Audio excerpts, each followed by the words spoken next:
Make sure you're listening to Woodward Sports all day long. Start your morning with the Morning Woodward Show. Spend middays with Big D Energy. Woodward Show. Spend middays with Big D Energy. Watch and listen your drive home with the Bottom Line. And don't forget about Woodward Bets Daily. All live. All right here on the Woodward Sports Network. And here we go, Thursday, June 9th, 2022. Ermanni and Edwards, Bottom Line, Woodward Sports Network. Ryan Ermanni, Braylon Edwards, Tom Mazawey over there as well. Braylon, good afternoon to you, my friend. Good afternoon, buddy. We're in one of my favorite places, Freedom Hill, man. Concerts galore. I've been to a couple of these probably in the last 4, 5, 6 years since I moved back from Miami. I've seen Calvin Harris. I've seen Diplo. I've seen Deadmau5. I've seen Lil Wayne, I've seen Rick Ross, I've seen Jeezy, I've seen Snoop, I've seen Metallica, I've seen some people here. Matter of fact, last time I was here, Tom Mazawey, I want to say it was a Calvin Harris concert. It was fun. You know how those go, those festival type. I know Stick knows. About those. So we're having a good time. All that you can imagine. And I lost my phone. I left my phone here, and it was in the midst of partying, in the midst of front row seats and partying at Calvin Harris and shuffling and stepping and EDM and all that kind of stuff. So I said, damn, phone's gone. I lost it, but it was here for the memories. I left. Something told me to call. Something said, call phone. Call the phone. Called the phone, and the lady picked up the phone, and she said, yes. She said, is this the phone on? I said, yes, it is. Met her right over there. Aww. Right over there. Look at that. Good people right still there. in the world. Huh? Lost and found. Sweet. She saved my phone. So I tell you like this. Good people still do exist in this world. Tom Mazawey, good afternoon to you down there. I love it here. I love Freedom Hill. The last concert I saw here was Big Time Rush. Whoa. You know, Big Time Rush? Come on, man. That's one of my favorite shows. They were like my kids' version of watching the Monkees back in the 70s. Oh, man, the Monkees were like the late 50s, No, 60s? the 70s, brother. Take it easy. I know, take it easy. By the way, Big Time Rush now, it's a very expensive ticket. That's why you didn't know that. You didn't know that. I know Big Time Rush is. They're coming back here in July. Kids will be going again. Really? Yeah. You know, this venue, and we're out here for the 8th annual Cars and Cigars Smoke Detroit. Yep. It is put on by the Celani Family Foundation, Tom Celani and Dario Bergamo, who we expect to join us here sometime in the 4 o'clock hour because we have extended our show for 1 hour today. Oh, nice. At least we're going to go from 2 until 5 live. So it's just going to be a big day. We'll talk about where all the funds go for this event, and it's really one of those heavy hitter events. You're going to see a lot of heavy hitters out. We already saw Chef B. So. Here. Right, Chef Bobby is right to the next to us here with his big generator powering his kitchen on he's wheels. Got it all, doesn't he? Is he going to bring us over a filet? Yeah, well, we'll see. You know, he's going to bang out a couple of fillets over there. He did tell Maddie yesterday that he was going to make some mashed potatoes and chicken gravy, but we'll see if that happens.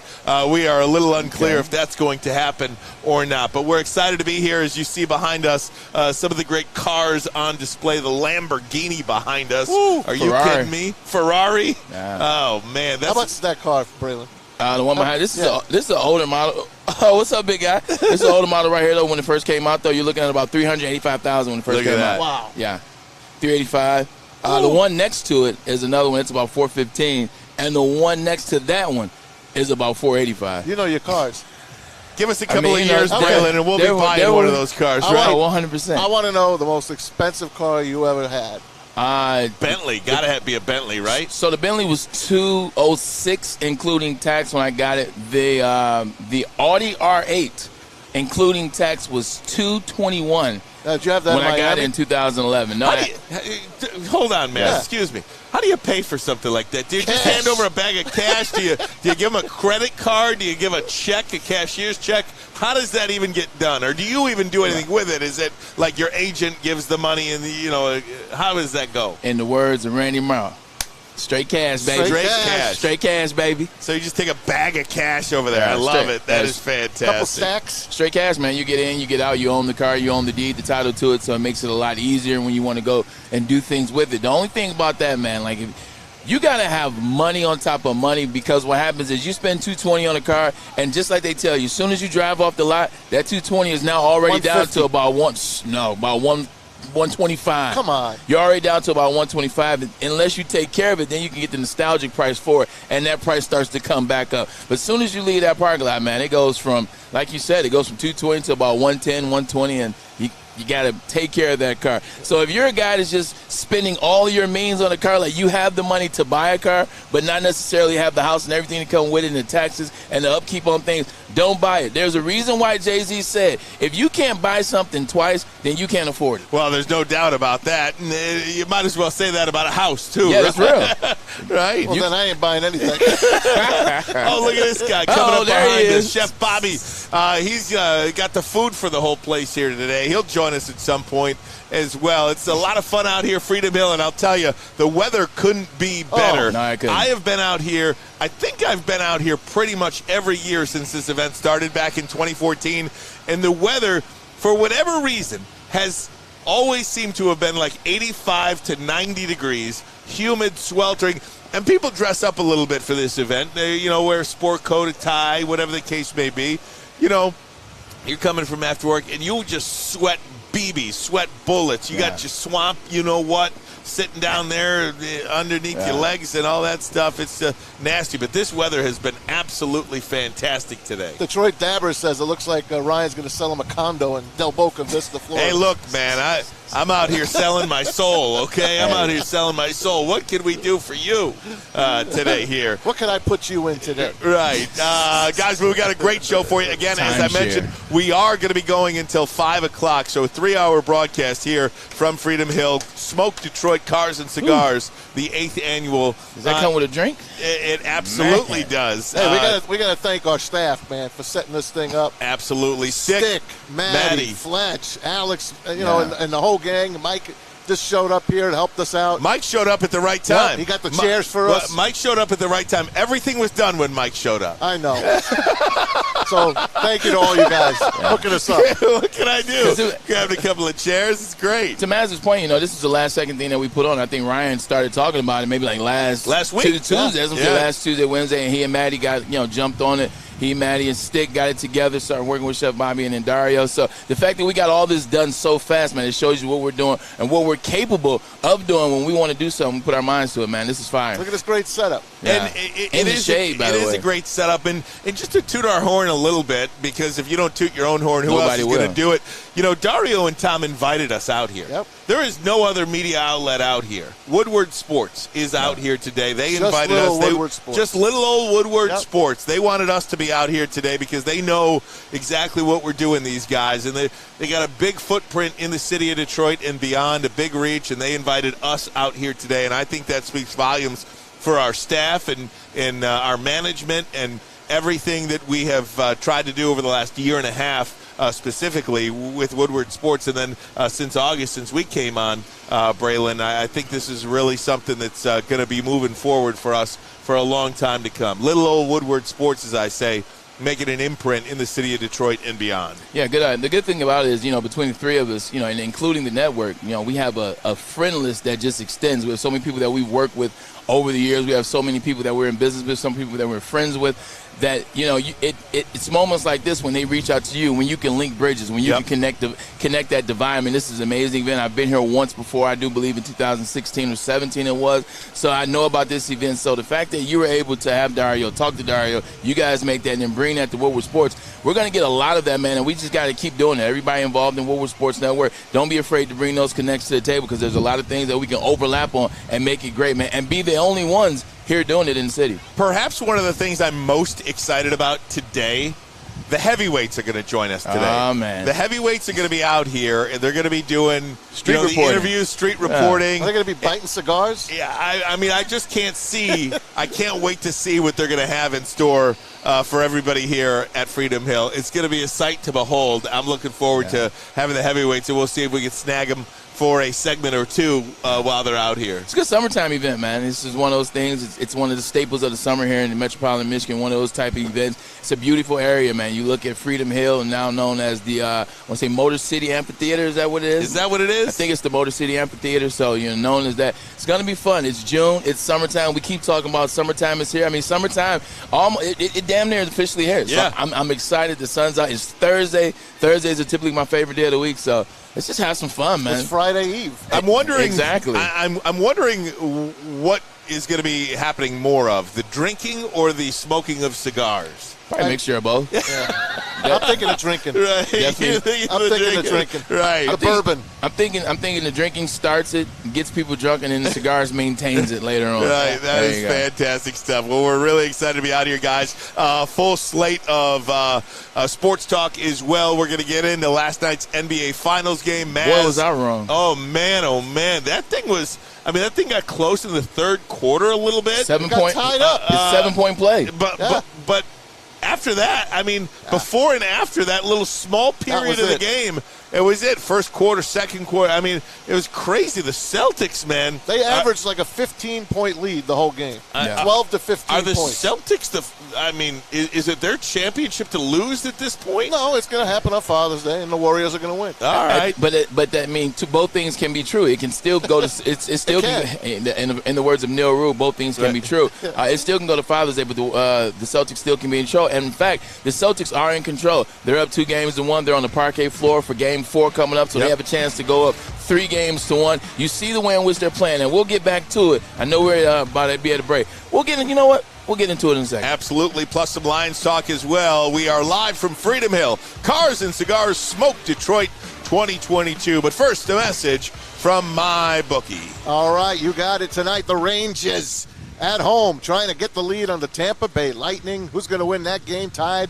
at 2 apiece. If you go to mybookie.ag, please use the promo code Woodward. Why? Because it's free money for you. They're going to double your first deposit all the way up to $1,000. And, of course, tomorrow, that's right, on the parquet floor in Boston, they're up 2-1. The Celtics are. Can the Warriors come back? They'll probably be a 3.5-point dog tomorrow as well. So make sure you use that promo code Woodward so you can use your free money. If you bet $1,000, that's free $1,000 in your account. Don't forget to do it. Bet anytime, anywhere with MyBookie. If you got a gambling problem, please use the Michigan Problem Gambling Hotline, 1-800-270-7117. Hi, my diamonds. It's Crystal with an X. You want to get hot and perfect like me? Here's my super easy routine. Drink at least a gallon of water before you wake up. Attach a weight to everything in your house. Hello? Sell your car and just sprint everywhere. Scream when you exhale.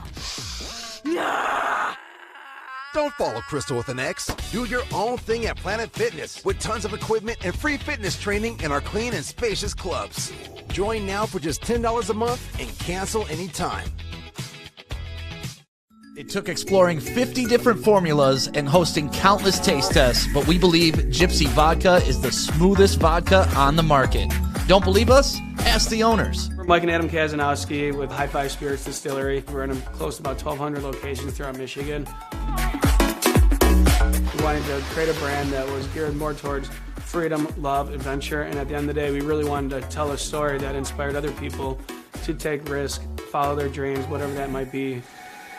Hey, it's Maz for the Foaling Warehouse at Hamtramck and our good friend Chris Hutt and Noni Hutt. Chris invented the game, my two favorites, football and bowling. Put together, 2 ways to play, $12 unlimited open play, and of course, a private lane reservation for 10 or 12 of your favorites. Or not your favorites as well. That costs you $120, but you get it for 2 hours. You can bring your own food in or even have it delivered.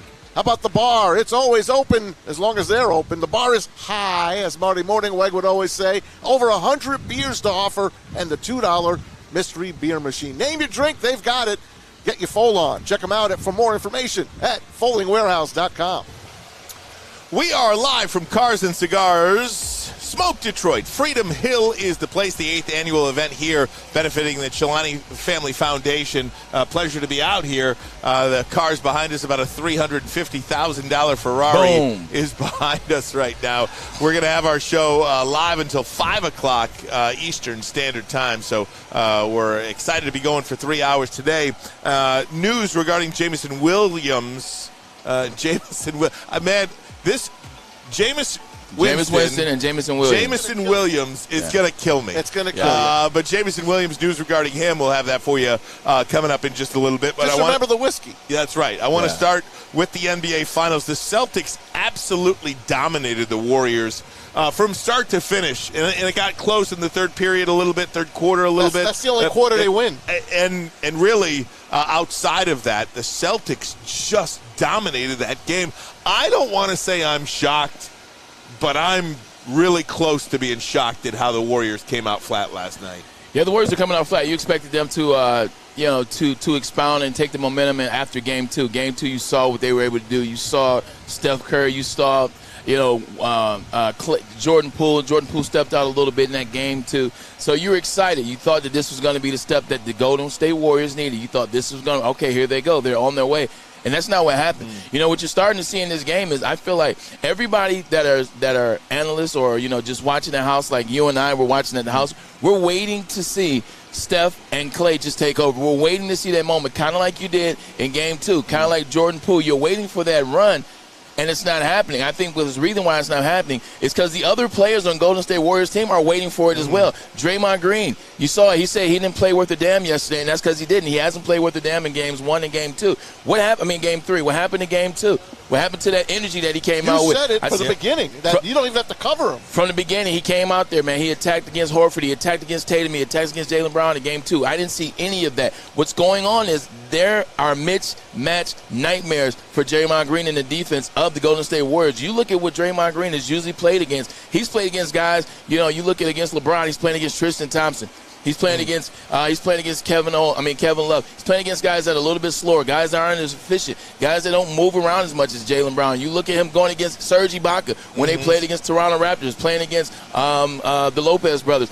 He's playing against guys back then. Those guys don't move as much. Those guys don't get to the basket. Those guys don't drive. They don't pull you away from the basket as well. Now you're playing against Jaylen Brown. You're playing against Jason Tatum. They are mismatched nightmares for Draymond Green, and he's struggling. They are forcing them to, because everything that they give, and when they come back, Steph has to fight so hard in that third quarter time. He's exhausted. You talk about it. That's their third quarter. Well, not this time. He's exhausted by the time they tie it. You talk about them tying it with the 7-point play. Yeah. He gets the 3. He gets the and 1. He gets 4. They get the ball back. He makes the 3, 7 points. They tie it. But then they go right back down because they have so much going on the Celtics. Everybody's playing defense on the Celtics. Look how hard Al Horford is hustling. Man. Look how hard Al Horford is hustling. He wants it so He wants bad. it so bad he can taste it. He could be an MVP. He definitely can. Look at Marcus. Beer said that. Look at Marcus Smart. Jaylen Brown is your MVP right now. Jaylen Brown is the superstar. Jaylen Brown is. He's the superstar. He is. Jaylen Brown's your MVP. He's the superstar. Jason Tatum, and I understand we want him to take this next step. This 40 points a game. We want him to drop numbers so then we can validate him being a superstar. But what you're noticing that he's doing, he is creating mismatch nightmares for Golden State, and he has no problem dishing the ball off. He has no problem setting Draymond up over here and dishing it down to Kuminga in the post. I mean, not Kuminga in the post, but Al Horford in the post. He has no problem setting up his mate. He's not a selfish guy. He's not looking at Jaylen Brown like the competitor. I got to have more points than Jaylen Brown because I'm supposed to be the superstar. He's like, the hell with it. If you want to score all the points, you can do that. I think they got a really good rhythm, and they just want it more in Boston. It does look like they want it more. And one of the questions I was going to ask you, Bray, was, and you may have answered it because it's just a mismatched nightmare for the Warriors, but it just appears that the Warriors just came out flat. I don't understand how this is the NBA Finals. Right. This ain't a Monday night in Detroit in January. Yeah, you're right. Some random regular season game. How do you come out flat like that? It looked like they lost the game before the first quarter even started. Well, one of the big things is you look at it, there's a lot of new guys on the Golden State Warriors face in terms of their first time in the championship, Maz. And now if you take out Iguodala, who's not playing, you take out Steph, you take out Klay, you take out Draymond, everybody else is new. Whether it's Kuminga, whether it's Looney, whether it's Jordan Poole, whether it's Jordan Poole, all these guys, whether it's Gary Payton II, all these guys are new guys to this dance. They're new guys to the tournament. So what do they need? They need leadership. Yes. They need someone to follow. They need to go out there. They need to see a Draymond Green like he was in Game 2. They need to see Steph Curry in the first quarter of Game 1, and that's not what they're seeing. You can't get excited as a guy who's first time in, and you're seeing your team, your guys, 22 in the first quarter. That's not getting it done. 4 in the fourth quarter, 11 points. That's not going to get it done. I know Klay scored last night. That's all he can do. But not in the fourth quarter. Yeah, but he doesn't look like Klay anymore. No. Yeah. He just doesn't. He looks like he's a ghost.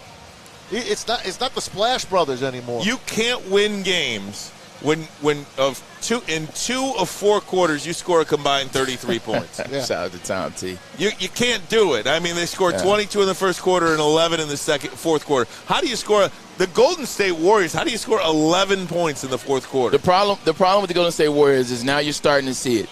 They live and die by what? The three ball. Yeah. They live and die by the 3 ball. They have no inside the post. They have no paint work. They have no paint plays. They don't drop the ball into Looney. They don't drop the ball into Kaminga. They don't set up a half-court offense where you see Steph setting the play up, dropping it down, slowing the game up. All they have is the 3 ball and transitional basketball. So when it's not working for you, when your transitional basketball is not there, when Klay Thompson, he knocked the 3 down yesterday until the fourth quarter when neither he or Steph scored a point in the fourth quarter. When those are the only 2 guys working for you, Draymond's not scoring, Draymond's not assisting, Draymond's not rebounding, Draymond's not getting people involved, Jordan Poole's scoring 10 points. It looks like right now, everybody is standing around waiting for Steph Curry to go, and Steph Curry is only one man. He's 34, right?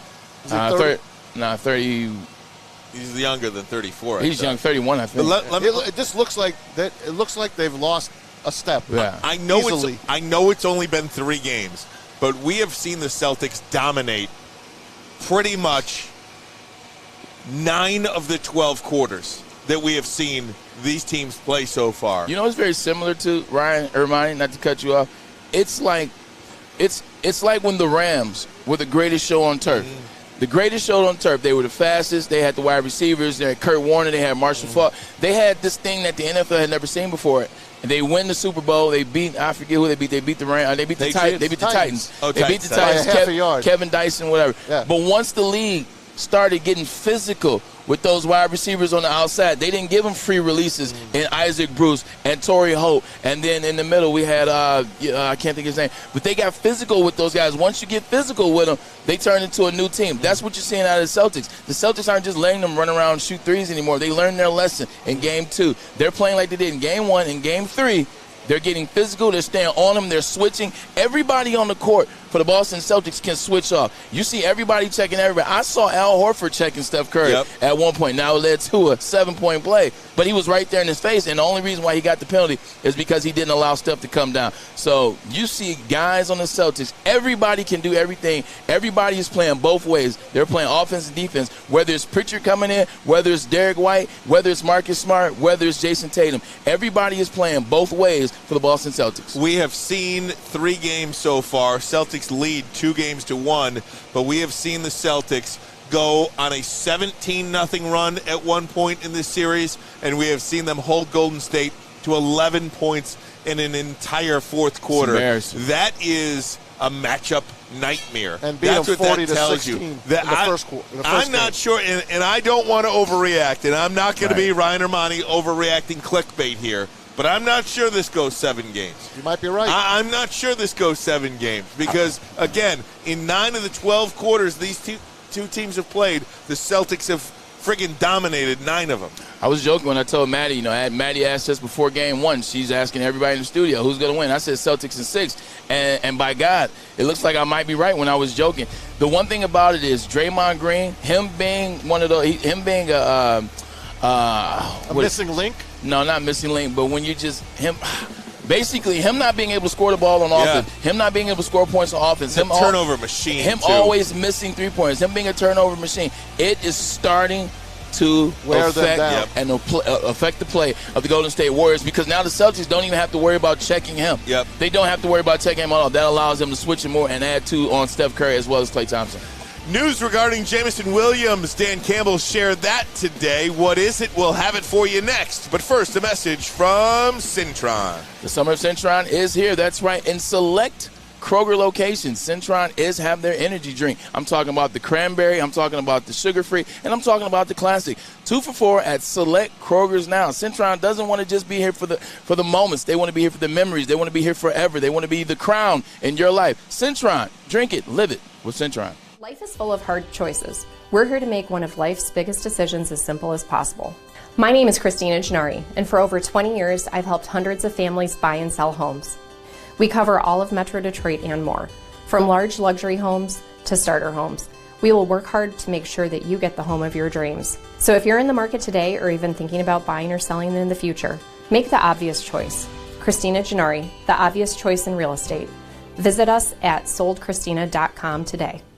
Fellas, let's be honest. We like things to be easy. We like simple stuff, like sports 7 days a week. We like things uncomplicated, like Lady Jane's Haircuts for Men. Open 10 to 8, 7 days a week.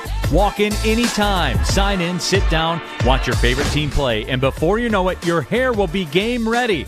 Open 10 to 8, 7 days a week. Walk in anytime. Lady Jane's Haircuts for Men. It's wicked awesome. The only sports network in Detroit that starts with a W. You know, because we win. Woodward Sports, Detroit's winning sports network. Broadcasting to you live from the 8th annual Cars and Cigars Smoke Detroit at Freedom Hill. Tom Chilani, Dario Bergamo started this event back in 2014, raising money for the Chilani Family Foundation and the Fuente schools in the Dominican Republic, but many local charities benefited here as well. Gleaners Food Bank among them. Guys, I wanted to get into some Detroit Lions talk because today was the third and final day of minicamp out there in Allen Park. Ooh. And news regarding Jameson Williams, and I'm not sure this is breaking news, Braylon, but here's the quote from Dan Campbell regarding the Lions rookie wide receiver. I don't see him being ready for training camp. I don't see that. I'm very hopeful, but I don't see it. We're going to do this thing the right way, and when he's ready, he'll be ready. But no, I don't feel like you're going to see him out there on day one. And I think that has been the prevailing theme, right? I mean, we don't want to see him until he's absolutely ready. Yeah, 100%. I appreciate the fact that Dan Campbell is handling it this way. Often or not, it's so easy to get caught up into it looking like it's a rehab process is ahead of schedule. Yep. And also starting to listen to the fans and starting to listen to people wanting to see the guy. And you get excited as a coach. You want to get the guy out there. You want to put the guy out there. And you put him out there ahead of time. And then he messes around and gets injured again. You're looking at a guy that tore his ACL in what? January 10th in the national championship game. Tore his ACL January 10th. Probably had surgery February 1st, 2nd, and 3rd, somewhere between there and the 10th. So now his process – He shouldn't be ready. Well, I'll take that back. They shouldn't have him play. Like when I did my ACL, I know it was years ago, but whatever. I tore mine December 4th, surgery January 2nd, and then I think I didn't practice. I didn't compete until the second week of training camp. So you're probably a month behind in terms of mine and his. So at the end of the day, for them, they like the team. They like what they have going on. They looked at the schedule. The schedule is a very favorable one. Take the time with Jameson Williams. This isn't a guy that you're looking to have him just as of right now. Let's hurry up and get some quick offenses, get him in there. Let's change the look. No. This is a guy that you moved up 20 picks for the future. They plan on this guy being the future of the offense. Take the time. Take all the time you need because once you get him in there, he ain't coming out. Exactly. He ain't coming out once you get him in there, so let's get him in there. And you said it. When the ACL injury, you can run frontwards and backwards. Yes. But you can't go sideways. The lateral movement. Lateral. So that's what they're waiting on, obviously. Why push him when you're not going to win the Super Bowl this year? 100%. Unless it's a freaking miracle. When you watch a guy like Jameson Williams operate, when you watch his moves, he's very he uses the cut to his advantage. When he's running routes, he's using that hard planning to set DBs up, getting DBs to over pursue. So then he has a window to catch the ball, and now he's created separation. So then now he catch the ball, he can score touchdowns. You want that there. You don't want him timid. You don't want the guy kind of scared to put on the brakes. Got for us, Chef scared Bobby? to put on the brakes this way. You want him. Okay. Here, I'll split that with you. Yeah, I got it. Here. Give me some of that.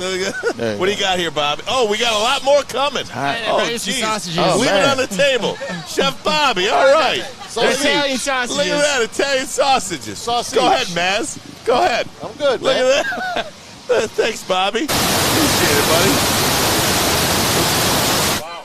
Wow. We got that.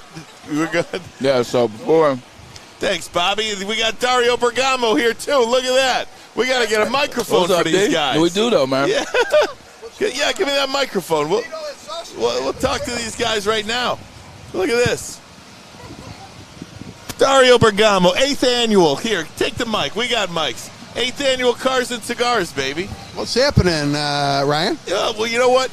We're so happy to be out here. We got all these cars here. We got Woodward Sports here. Beautiful day. Beautiful day. I think this has been the best weather we've had for this event in quite some time. Listen, I take us back to Finney High School on the east side. I call this place special for Braylon. I'd be calling lion ram, strong right, zip right on 3, baby. Hey, you know what time that you is. do that slant for me, I hit you right up the gut. Hit me with a slant right up the gut. Man, I'm running past the safety and running the linebacker over. Oh, so man, we're in there. right up center field. Running right right up over. center field. Penny high. And then what are we going to do with the human cannonball here? He says he never came out of the game. Never came out of the game, I don't think Dario. nobody remembers Don Nottingham back in the day. I do. Baltimore Colts. There you go, baby. That's Ryan. You can tell him that's his new name, the human bowling I ball. love it. That's Don't why forget Norm Boulash. I remember. That's why you gotta Yeah. love the dynamic between the How three about of Larry us. 'Cause Zonka and Jim we Kick? cover Remember so that? many Number areas. 39. Yeah, how about Mel Snell and the boys over there on, the Jets? Number 41. Dario, Joe Willie. Dario, when you started this event back in 2014 with Tom Chilani, did you ever imagine it could be as big as this? Well, listen, we thought we could blow it up. That first year we had 700, and we had it inside over in the D Club. They used to call it the D Club back in those days. So it was 70 tables of 10. It was $250 a ticket, which was a lot of money back then, right? Yeah. And so I think we raised $250,000. We gave it to the Fuente, the Cigar Family Charitable Foundation, which is the Fuente and J.C. Newman's charitable foundation in Santiago. Been there. We're going back again in February. Unbelievable what they do. 500 kids in a school and in a very poor area of Santiago. They all got uniforms on. And I'll tell you this one story. The first day they opened school, they're all walking in their uniforms, and nobody was wearing their shoes. They had them slung over their back or tied with the shoelaces on their shoulder. And Carlito says, "What are you doing? You got brand new shoes." Mr. Fuente, we never had shoes before, so we didn't want to get them dirty. That's incredible what you take for granted here. You think you got it bad here in the Motor City or other places, you think about some of these other countries. And so, out of, the money that we give the Cigar Family Charitable Foundation, we support over 30 other charities here in Michigan and southeastern Michigan. So, with Tom and Vicky, they just step up so big. Most people don't know a lot what they do, the hospitals and other foundations. And then, when we decided to start this, we didn't really know where it was going to go after that first year from, who our beneficiaries were going to be. And so slowly we got into the hunger thing. This will make you really laugh. So Tom calls me and says, listen, put on, I think it was, Fox at the time. There was a story at Thanksgiving about a lot of people in Detroit that weren't getting Thanksgiving meals. So Tom says, let's donate 10,000 turkeys, right? Pretty simple, right? No. Uncle Dario here calls Butterball Turkey down into Virginia's and ordering up, I'm negotiating, 79, 69, I got him 49 cents a pound or something like that. And the guy says, haggling right there. The guy on the phone says, well, how are you going to distribute these turkeys? I'm like, oh. What do I do about this now? What, are you going to run like Barry Sanders with a turkey on your arm down the street? So that's when we engaged with Gleaners and got Jerry Bichon on board with us. And so that's how it turned out. We got and got them involved, got them the turkeys. We've also done Easter hams with them. And then they make sure it gets out to the 527 pantries that they support here in Michigan. And I just don't think most people around don't know that they're hungry people in our area. Yeah. Who would think it? You just take it for granted. Whether it's Grosse Pointe or even with me up in Rochester, we have one charity called Blessings in a Backpack, and the schools on Friday, Rochester schools, kids are hungry in Rochester.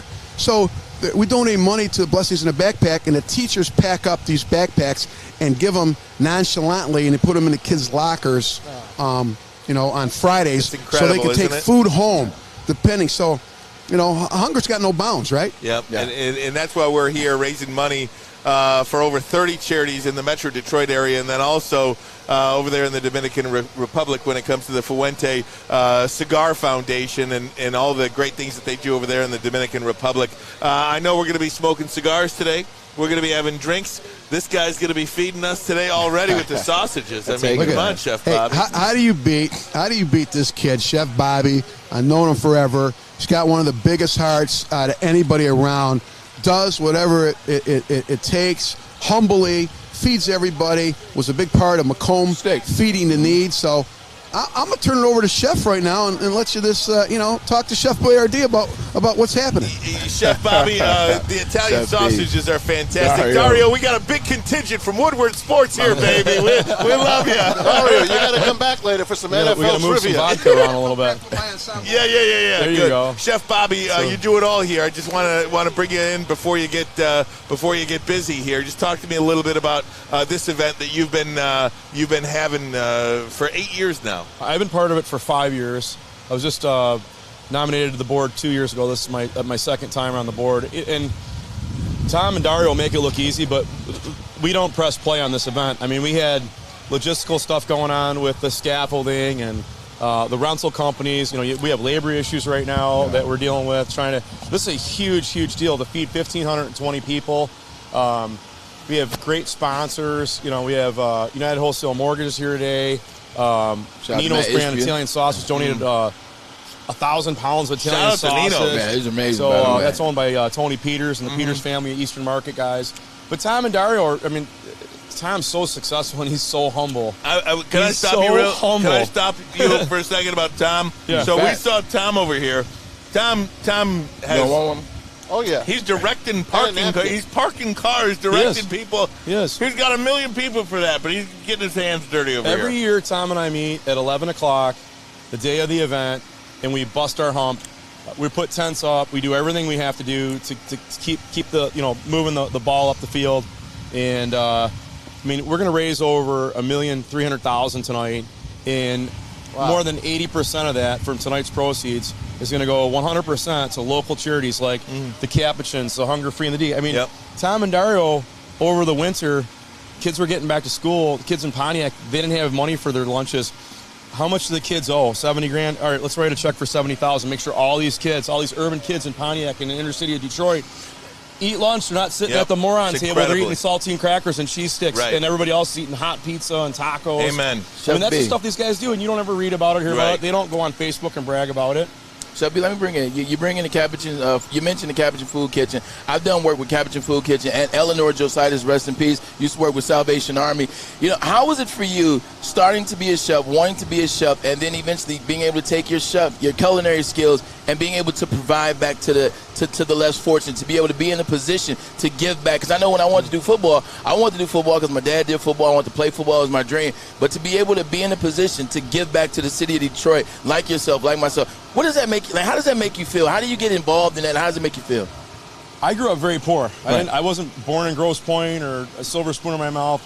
There were 7 of us living in a little English tutor in Detroit, and my mother always taught me that your financial strength is always for service first. Right. You want to have a little status, that's cool. Yeah. Buy the nice car, the house, all that stuff, but you always have to pay it forward. And then being involved with Tom and Dario and our board of directors, these guys are really selfless. There's no ego. It's all about this 2 or 3 parties we throw a year. We're gonna be north of $9 million donated, not just gross, donated to local charities such as the Capuchins, Gleaners. It's like it's unbelievable what these guys do, and they make it look effortless. But this takes us a solid 3 months of hard work, plus all these meetings that we have throughout the whole year. We'll have a recap meeting next week, and we'll scrutinize it. We did this wrong. We need to do more of this, more of that. But when my career turned the corner is getting on Fox 2. And that was when God said, hey, I'm going to give you an opportunity. Are you disciplined enough to take on this opportunity? And I believe in my heart that being able to be on TV has elevated my brand, where my philanthropy work is like, it's meaningful. Now I can help write the big check. Right. It's not the $500 ticket for the golf outing anymore. It's like, we're going to donate $30,000. We're going to donate $250,000. We're going to donate, and this is all through the Chilani Family Foundation because I'm part of that. Right. But I help boost that. And listen, at the end of the day, we got to take care of one another. You see what's going on in this world. Yeah. It's crazy. It's just we're blessed, man. 100%. We're blessed. All the checks matter, though. Those $500 checks, they matter, and now the $30,000 checks, they matter as well. It's the fact putting in the effort, getting a start somewhere, and I appreciate all the work that you do. Yeah, like I said, thanks for having me on. You guys are Dude, awesome. we appreciate I'll you come having back us. on a little bit. Yeah. Okay. Hey, Chef, Yep, shout out St. Clair Shore resident, Love Encore Banquet Center. Thank you. 9 Mile, baby, St. Clair Shores. I'm your East Side guy. East Side. I got goose pimples, though. $1.3 million we're going to raise here today for local charities and the Chilani Family Foundation. Absolutely. Great stuff. And there's our boss right there, Chad Johnson, looking good. We are broadcasting to you live from Smoke Detroit 2022 at Freedom Hill. We'll be right back talking Lions next.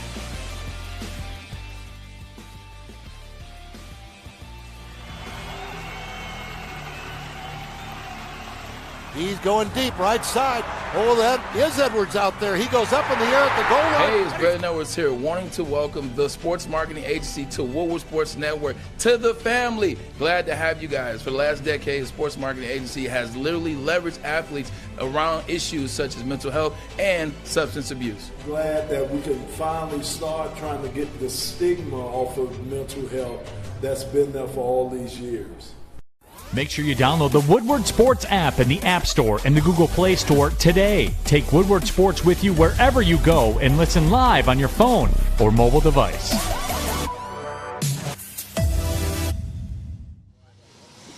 Hey, we are live out here, and it's Stick. Let me tell you about our friends at Big Frog. Fletch is with us, too. Big Frog, you can get all the apparel that you need for your work, your team, or just any sporting event that you got coming up. They do embroidery, direct-to-garment, vinyl, screen printing, and more. Big Frog has it all for you. Go to bigfrog.com/Novi. Now, back to the dudes. What's up, fellas?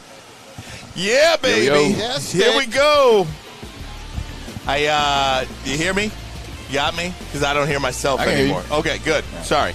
Something might have happened to my own thing, but is it it's back good. up now? I'll just keep talking. No. But I'll just keep talking. Yeah, we can hear you now. All right, we are broadcasting to you live from Smoke Detroit, Cars and Cigars, Freedom Hill. It's the 8th annual. There we go. I got it. Talking a little Lions right now, and just to put a bow on the Jameson Williams conversation, you know, he is going to start the training camp on the PUP list, the physically unable to perform list. He can come off that list at any point during training camp, but if he starts the regular season, 6 weeks.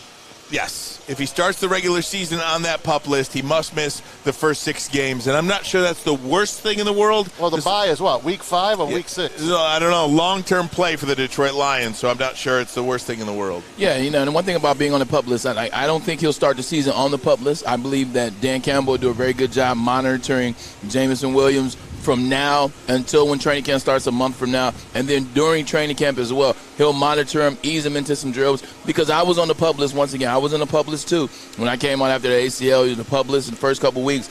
And then right before that last preseason game, they put you on they take you off the PUP list. Now you can play. You go into the season off the PUP list. Just going into the season off the PUP list doesn't mean they're going to administer him on day 1 or game 1. Still means they're going to take care of him, watch his pitch count, etc. But the key is, ease this kid in there. You got a gym right now. You moved up for him. You know what you did to get him. You know what he was in your eyes. You saw the interaction that Dan Campbell, Brad Holmes, Sheila Camp had when they got him, when they knew they were going to get him. When the Saints drafted Chris Olave, they were damn excited because they knew that they were going to get Jameson Williams, so they're not going to risk getting him injured in week 1, week 2, or in preseason. And it's, look, Jameson Williams is a guy that we hope can be that wide receiver 1 that we see in Cincinnati, in Minnesota. Yeah. You know, you look at some of these impact wide receivers, and Peter Schrager put out top 5 wide receivers under the age of 25. I'm not sure if we have that graphic or not, but all I could do is see that list, Braylon, and imagine that Jameson Williams one day will be on this list really soon, and here is that list. Justin Jefferson and Jamar Chase, CeeDee Lamb, DK Metcalf, and A.J. Brown. And he's got Justin Jefferson above Jamar Chase. I'm not sure where you are on that, but I think that's blasphemous. I love Justin Jefferson, but I think Jamar Chase is one of those once every 8 to 10 year kind of guys. I mean, if you look at with Peter Schrager, the reason why he's ranking him above Jamar Chase is because Justin Jefferson, year 1, he broke the rookie record, which Jamar Chase then broke this year. But he had 14 and some change year 1. He turned back around with 16 and some change this year. I mean, he's got 3,100 yards. Justin Jefferson has 3,100 yards in the first 2 years of his NFL career. So I don't have a problem with this list at all. We'll see if this list changes after this season for Jamar Chase. But Jameson Williams definitely is going to be on this list. I mean, if you look at all those guys on that list, SEC guys, DK Metcalf, Ole Miss. You look at Jefferson. You look at Chase, LSU. Those guys played against each other. He played against Williams in college, and Williams balled. He had a game. He's another guy. He's following along the list of CeeDee Lamb, these young guys coming out, being young guys ready to play right away and right now. And he's going to be no different. In fact, I believe he will be on the same level as a Justin Jefferson once he gets healthy, once he gets moving, because they got enough. They got DJ Chark, Amon-Ra St. Brown, DJ Hockenson. You got a good backfield with Williams and Swift, and you got a quarterback that has some confidence now and some swagger about him in Jared Goff. So I think Jameson Williams, when he gets administered in there, look for him to play well in 12. Look for him to play really well in a 12-game, I would say 13-game snapshot. All right, we're going to take a break. Come right back. Corey Woods is going to join us. He's been out there every single day at Lions minicamp. Got some news, and he's going to tell us about David Blau. I think he is going to tell us about David Blau. We'll have that next. But first, a message from SMA. The sports marketing agency helps spread awareness about mental health and substance abuse. Their new podcast, This is the F Word, helps spread awareness of fentanyl and other addictions. Go to thesportsma.com if you have any concerns, any questions, if you or anyone you know needs help in the field of mental health as well as addiction. Thesportsma.com. Great job to those guys over there do. Sean Jordan, NFL Network alumni. Strawberry Fest is back at Big Boy. We brought back some of the classic breakfast items like the strawberry French toast, hot cakes, and waffle. If you're not feeling breakfast, try our new strawberry bacon chicken wrap, crispy chicken wrap, nacho wrap, or strawberry salad. The perfect recipe for springtime. And don't forget to grab dessert, including our berry delicious strawberry pie for only $1.99 with the purchase of $7.99 or more at participating Big Boy locations. When you need apparel, there's only one place to go. Big Frog in Novi. With no setup fees, no artwork fees, no minimum, and a 24-hour turnaround, you can have your whole team outfitted in no time. Embroidery, direct-to-garment, vinyl, and screen printing, Big Frog has it all in all the styles you want. So whether it's a sports team, fundraiser, school event, or corporate needs, Big Frog is your one-stop destination. Visit bigfrog.com/Novi or call 844-4-BIG-FROG. A network. It's a great event, isn't it? If you need apparel, there's only one place to go.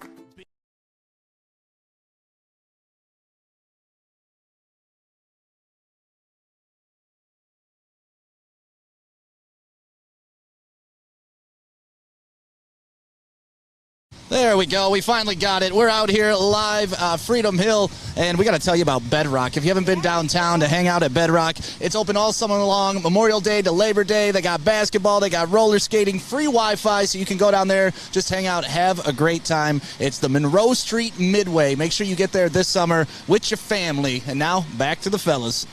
For the family. For the family. We are out here, as Stick said, at the 2022 8th Annual Cars and Cigars Smoke Detroit, benefiting the Chilani Family Foundation. Over 30 charities in the Metro Detroit area going to be benefited here.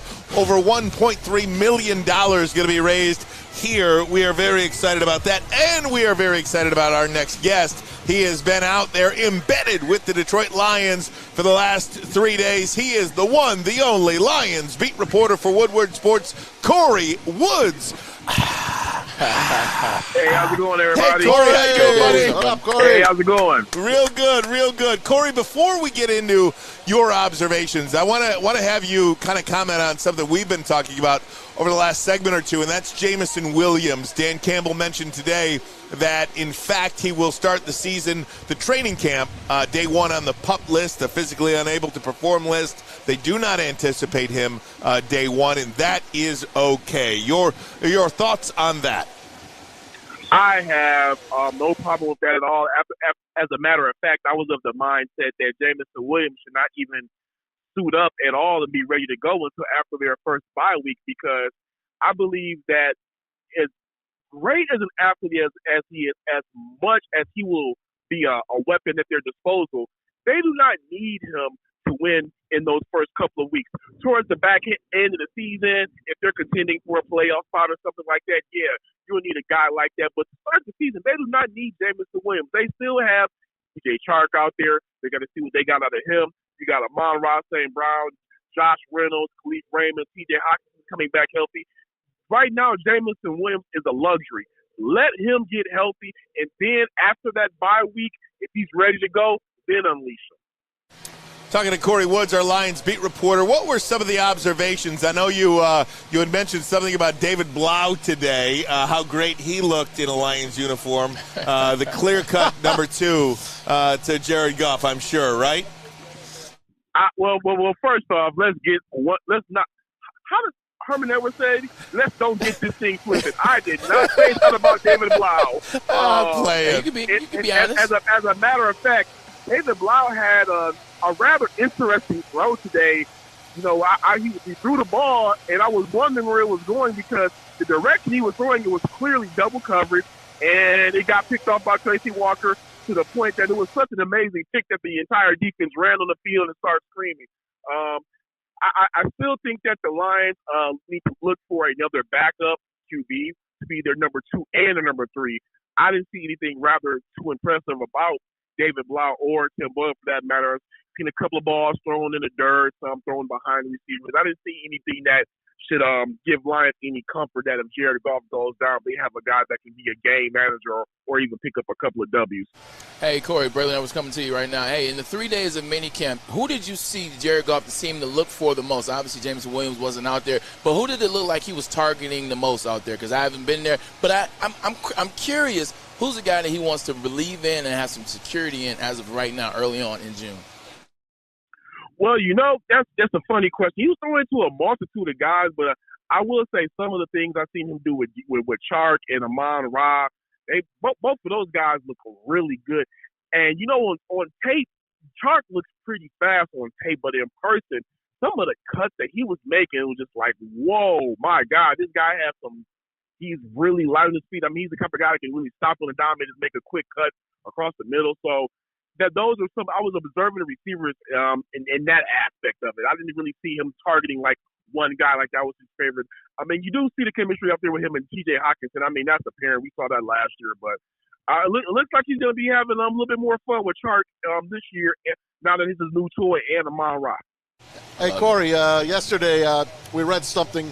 One of the Lion beat writers wrote, hey, David Blau had a really great day today, and then, I don't know, I think we wrote something back, or one of our guys wrote something back, are you kidding, or something like that, and then we get in all this little spat on Twitter.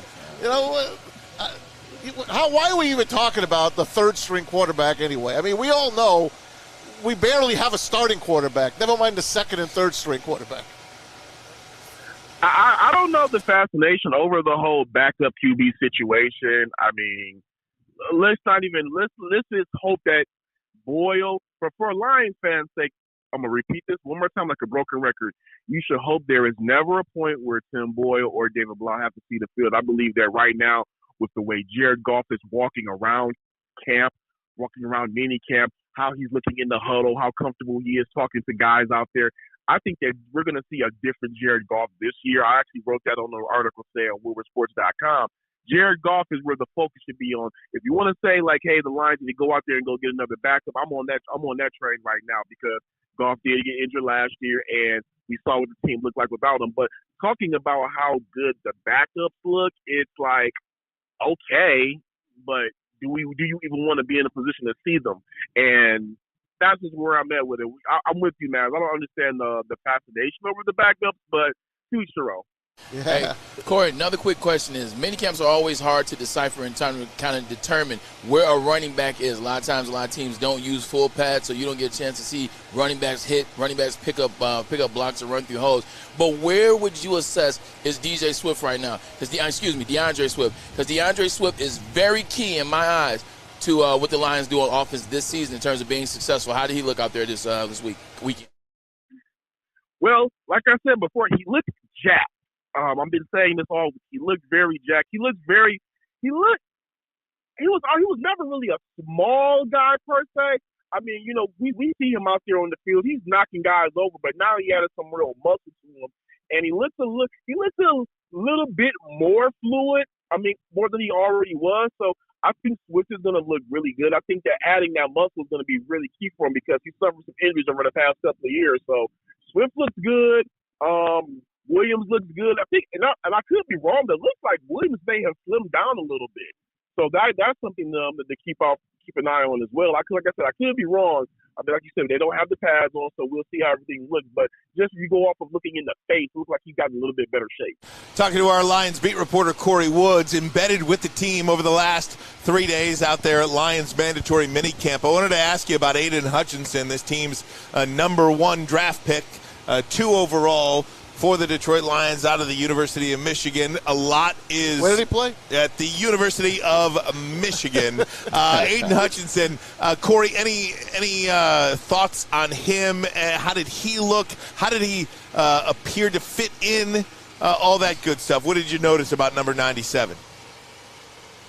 From what I've seen from Aiden has really just been more so like a sponge out there. He even said it himself. He looked like he's just out there just soaking up a lot of the playbook, trying to get his feet wet.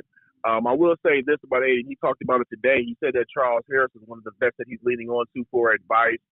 And the breaking news that we have about Aiden Hutchinson is that he is still living in his parents' basement. He travels back and forth to there. They're still looking for a place. But as far as his game, it's really hard to really decipher how good he looks. I think once they get into pads, and they start really going after it, you'll be able to see where he's at. I mean, we already know that he's a phenomenal athlete, and you see this stuff of the drills he's running in. I mean, the dude, he looks quicker in person to me than he looks on tape. He's bigger in person than he looks on tape. So that's something that I would say about him. But as far as just how great he looks, I mean, you know he's an athlete. But when they start putting on pads and really going after it, then we'll be able to really assess, okay, hey, this guy is really good at this. So, Corey, what happens now? The rookies continue. The veterans are done for a while. What goes on next? So, earlier today, Dan Campbell said that, this is really basically the last week for the vets, and then over the next couple of weeks, they're going to be more focusing on the younger guys and player development before training camp starts. Hey, Corey, I wanted to ask you, and you and I had talked about this through text a couple of days ago. Anytime it's a first year anything, first year head coach, first year general manager, first year quarterback, first year, guys are trying to figure out where they're supposed to get the water, where they go to the bathroom, what the weight room looks like. Is there a difference that you see in this head coach this year, in this quarterback this year, that you did not see a year ago? Absolutely, and there are two things. There are 2 C's: confidence and comfortability. You just see that these guys are. It feels like they're at peace with knowing everybody's expectations, what everybody's limitations are, what everybody can do well, what they're good at, what they're not good at, what they want to accomplish, how they're speaking to us in the media session. I'm not saying that last year that they didn't know what was going on, but it feels like, hey, we got that year in the belt. Now it's time to go ahead and really get after it. We know what we want to do, and you also see it from the players too. They have a level of confidence in what Dan Campbell, what Ben Johnson, what Aubrey Pleasant, Aaron Glenn, what these guys are asking from them. So right now, compared to from this time last year to now, you see like they've grown, and I'm curious to see what that is going to put out on the on-field product. Well, we will certainly see coming up here against 3 preseason games. One prime time. Yeah, one. Well, it's a nationally televised 4:30 Sunday game. They did get that national game, Corey. It's 2 now. They're moving up. I do want to add this one thing in there. Even though Dan Campbell has not named Ben Johnson the play caller, one thing I've observed all week is that Jared Goff and Ben Johnson have been glued at the hip. They've been very vocal with each other. Now, last year I saw Dan around this time. I saw Dan Campbell around a lot, seeing what was going on with him and Anthony Lynn, with the situation. Dan Campbell was right there. This time I've seen Dan Campbell around, Ben Johnson and Jared Goff, but not as much. I've really been seeing Ben Johnson directing traffic out there as far as what he's expecting from Goff and whatnot. Hey, Corey, I got to take a quick break. I got one more question for you. Can you hang on through the break or no? Yeah, sure can. Great. I want to ask you about Jeff Okuda. I'll do it next. But first, a message from Guardian Alarm. They are your local security experts, have been for over 90 freaking years. That's right, your local security experts, 24/7 local monitoring. All you have to do if you want to stay safe and have that peace of mind is call this number, 1-800-STAY-OUT. That number again, 1-800-STAY-OUT. Call them right now. Let them know Woodward Sports sent you. Guardian Alarm, your local security experts. You don't have to go to the beach, man. You don't have to get your butt crack full of sand. You just need a little chili peppers, man, to get that glowing beach chili peppers tan. Woo! With 26 locations in the Metro Detroit area and more coming, Chili Peppers Tanning is where you'll find the cleanest salons in the D. Join the Pepper Club for the best deals on unlimited tanning. Head to chilipepperstanning.com. You just need a little chili peppers, man. Thank you to all the fans for making Woodward Sports your #1 online destination for Detroit sports. We promise not to drop the ball. Hey, it's Stick telling you about Alta because uptime matters. We're talking about big events, stuff like this, when they're putting up risers, when they're putting up lights, when they're putting up tons of stuff that's going on right here at Freedom Hill. Alta is your place to get the equipment, whether you're doing it for a commercial or just an event like this. Alta is where you need to go. So give them a call today, 844-GO to the number 2, Alta. 844-GO-TO-ALTA today. Alta Equipment, where uptime matters.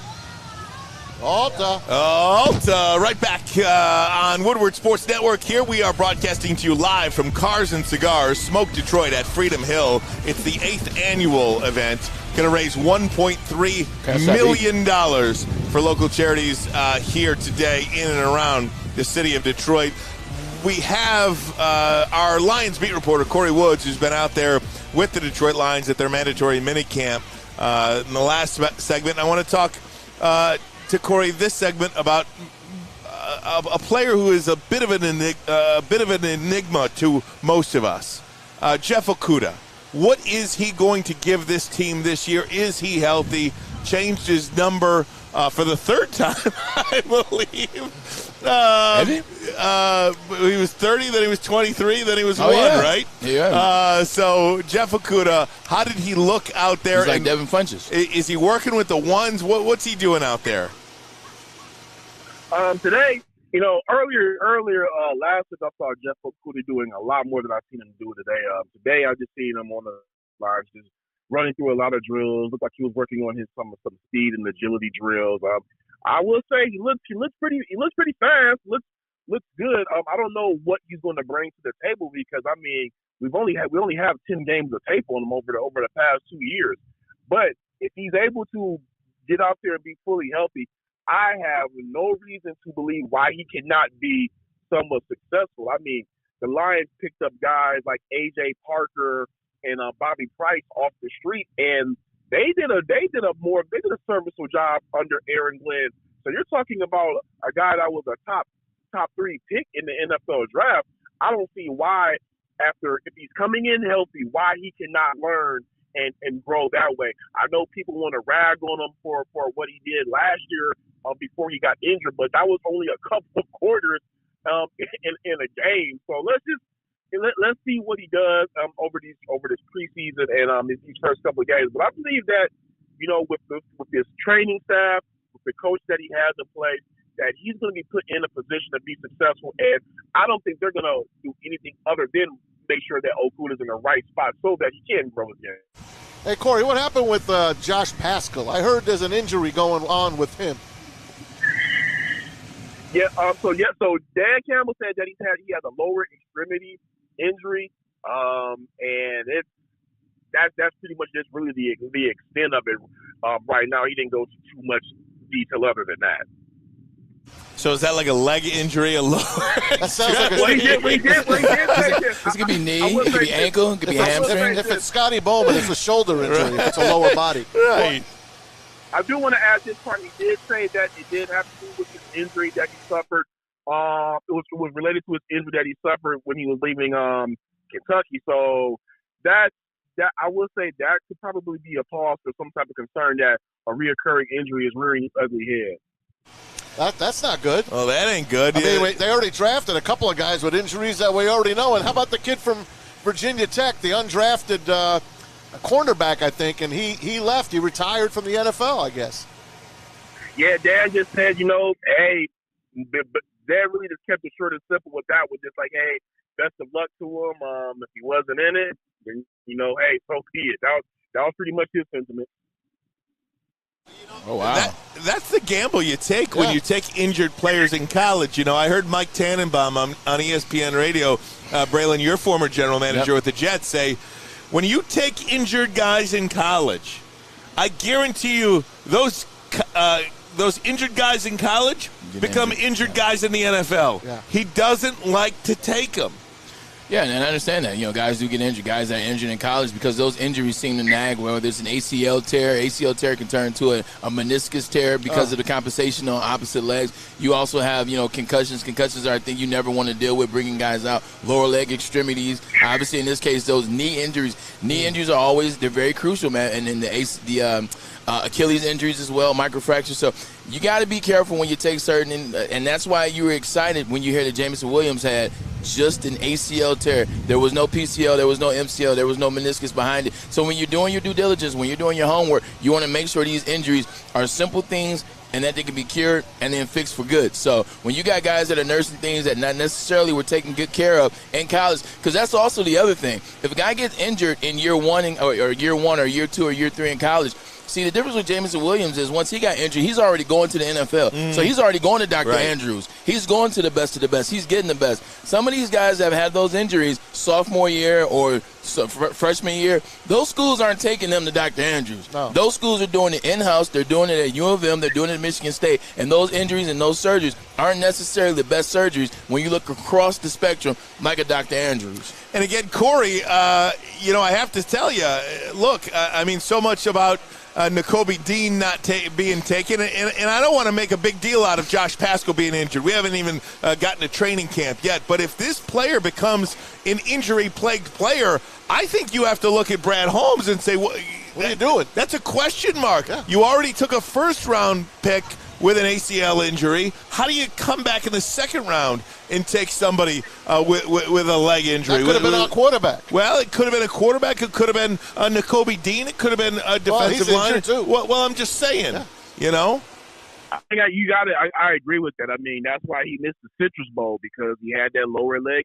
He already had the leg injury, and he re-aggravated that leg injury, which made him miss the Citrus Bowl. Now you draft the guy, and he's re-aggravated that injury appearance again. So that is, I will say, that is definitely a cause, the reason to pause for the concern. Look, you already, like you said, you already went up and got Jameson Williams.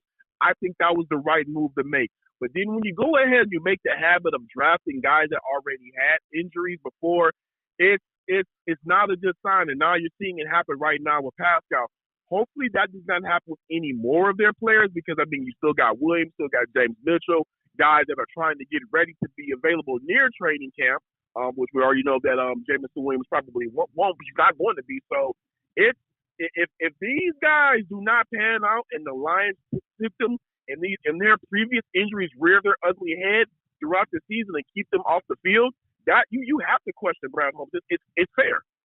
Yeah, it's one thing, question Brad Holmes. I think it's also a thing to pay attention to. It looks like he's a guy that wants to go after his guy no matter what. You can see his guy was Jameson Williams, so he made it a point to go after Jameson Williams. They made a point to move up 20 paces in the NFL draft to get Jameson Williams. Also, I'm now starting to hear that with Josh Pascal wasn't somebody that landed to them in 46, and because they had the 46 pick, they said, okay, here's a guy. And I think I heard that they liked him at 32 or they liked him at 34. Is that fair to say, Corey?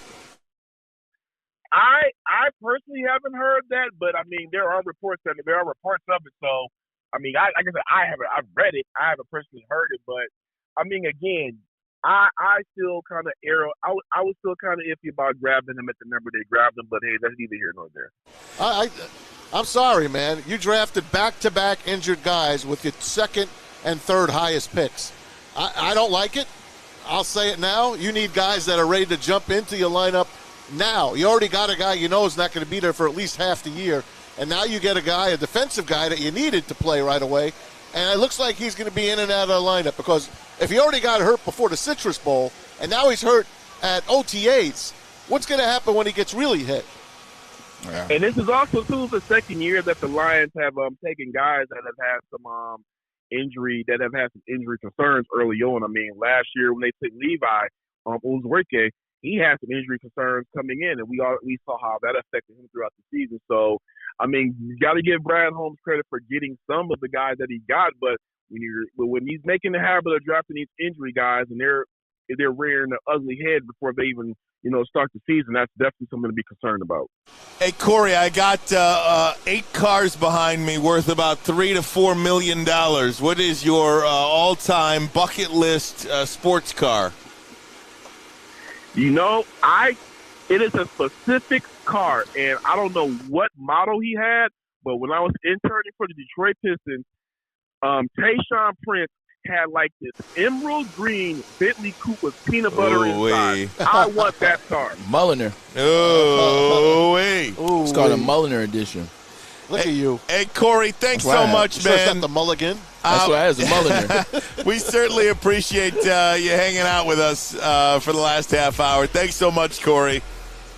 No problem. Thanks a lot. Thanks, we Corey. appreciate it. Be ready. I'll need you tomorrow again. All right. Guys, we are live out here at Smoke Detroit Cars and Cigars, the 8th annual event. Am I boring if I just pick the Corvette? No. That's a great car. Which one, though? Like, you got to be. I want the newest one, the fastest one. The all-new Z06. That's what I want. Yeah. You can get that at Les Stanford Chevrolet. Find new roads. You know what? Why not? Why not just do it now? You mentioned the Corvette. Why not? The Corvette King. I do know the Corvette King. Ladies and gentlemen, let me tell you about that Corvette Z06. It will be at Les Stanford Chevrolet on July 27th. All are invited. We all invited to Les Stanford Chevrolet Cadillac on July 27th.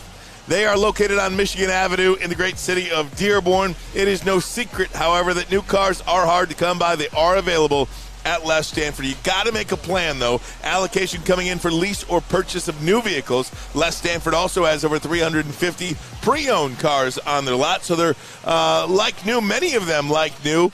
Less than 500 miles on them. For more, visit LesStanford.com. LesStanford.com. Find new road. Find them. New to the game or a season better?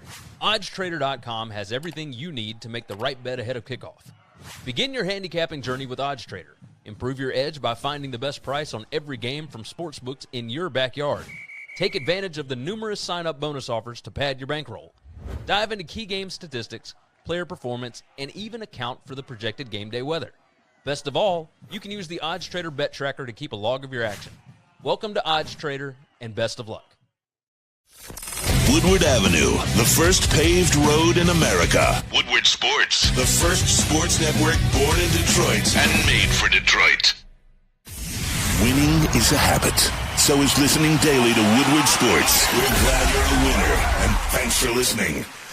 Hey, gang! I want to tell you about Lady Jane's Haircuts for Men. As you know, we broadcast our show live from the headquarters of Lady Jane's at 15 in Woodward in the great city of Birmingham each and every day. Not today, though, out here at Freedom Hill. But receive the King's treatment. Get a precision haircut by one of their talented stylists. All you got to do, walk in, sign in, sit down. Before you know it, you are handsome and clean. Ooh-wee! Yes, over 100 locations nationwide, many of them locally in the Metro Detroit area. For more, log on to Lady Jane. Well, you can just find one near you. That's right. Lady Jane's. Walk in anytime. It's wicked awesome. Wicked awesome. Wicked awesome. Wicked. Guys, did you see? You know what's great about him is he just is quietly getting better right in front of us. He doesn't say anything. He listens. He's like a sponge in there. He absorbs the information. He watches how things are done and the way coaches want them done, and then he's got a motor and he goes and he just learns and gets better every day. You just see it, and so I love that about him. He's just every day, man. There's growth right in front of us. That's Corey, of course, asking the big head coach Dan Campbell about Aiden Hutchinson, and of course Dan Campbell doesn't love what Aiden Hutchinson, and Hutch is saying that he's learning a lot hanging out with Charles Harris. So it's all good, man. It's he's going to be I hope he's going to be a superstar. That's something. The good thing about when you go to a franchise, when you're a young guy, when you're a rookie, especially when you're drafted that high, Aiden Hutchinson's a guy drafted second overall. He's expected to be a Hall of Fame player. He's expected to be, perennial Pro Bowler for consistent years. First thing you got to do is you got to find that guy you can look at, Ryan, and say, this is the guy I'm going to listen to. This is the guy I'm going to follow. This is the guy that does it right. This is the guy that comes to meetings early. This is the guy that takes notes. This is the guy that knows his stuff on the field. You got to find that guy. If you can't find the guy, makes your rookie year that much tougher because now you're pretty much on your own. You're doing it yourself. You're going at it alone. So the fact that he's found a guy, the fact that he's pointed to a guy in Charles Harris that he says, I can trust this guy, I can believe in this guy, especially knowing what Aiden came out last year, being the number one player in the country at his position, being up for the Heisman, all these things. Now that he can find a guy, now that he can settle in and say, this is my guy, I'm going to connect myself at the hip to this guy, that means a lot going into the season as a rookie guy. Braylon, so many times it is a situation where a guy like Aiden Hutchinson will find a guy in his position group, veteran, whatever the case may be, and he'll latch on to him. Or, just on his side of the ball. I was watching, one of the things that struck me about watching the Tom Brady series, Man in the Arena on ESPN+, it's that Tom Brady did that as well, but the guy that he looked at as the leader and the guy he gravitated towards was Willie McGinnis. Willie Mack. How great is that, though? You really don't see, because people just think an NFL team, and you'll be able to speak to this more than anybody, and I've just kind of seen this through covering the sport as long as I have. People believe an NFL team is just that, a big team, but more often than not, it's like 8 different teams within one. Your position group, that's your team. Those are your guys. Those are the people you're meeting with. Those are the people you're working out with. Those are the people you're practicing with. And then you kind of come together, but it's rare to see a offensive guy gravitate towards a defensive guy, isn't it? Not necessarily, man, because, what you're looking for the most part, when you leave college, especially now, let's say I'm a wide receiver, let's say I'm Jameson Williams. What you're looking for now, most wide receivers now, they've come out, they've started doing that work. You see it online, you see it on Instagram, you see it on social media, you see it on YouTube. They start doing these drills as 10-year-old kids, 11-year-old kids, 12-year-old kids. So they've already got the footing. They've already got the foundation. And then they go to these institutions, LSU or Alabama or Oklahoma or Notre Dame or Clemson or Ohio State or Michigan.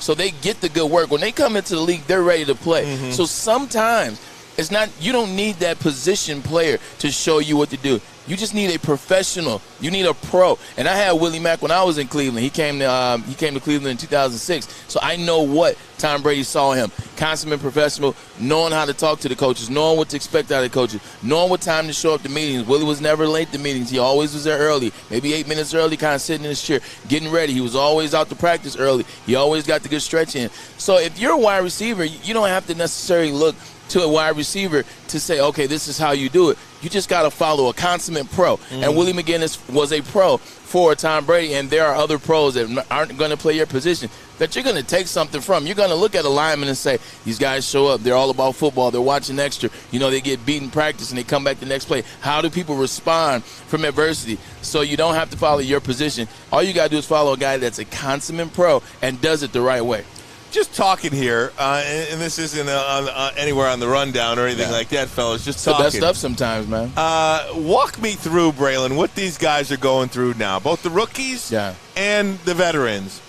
Mini camp is over. It's different now for him. Well, that's true, but training camp is going to start in July, so you got about 6 weeks there of free time. What are these guys doing now? What is the plan for a lot of these guys who will take off now? Most of them will take off.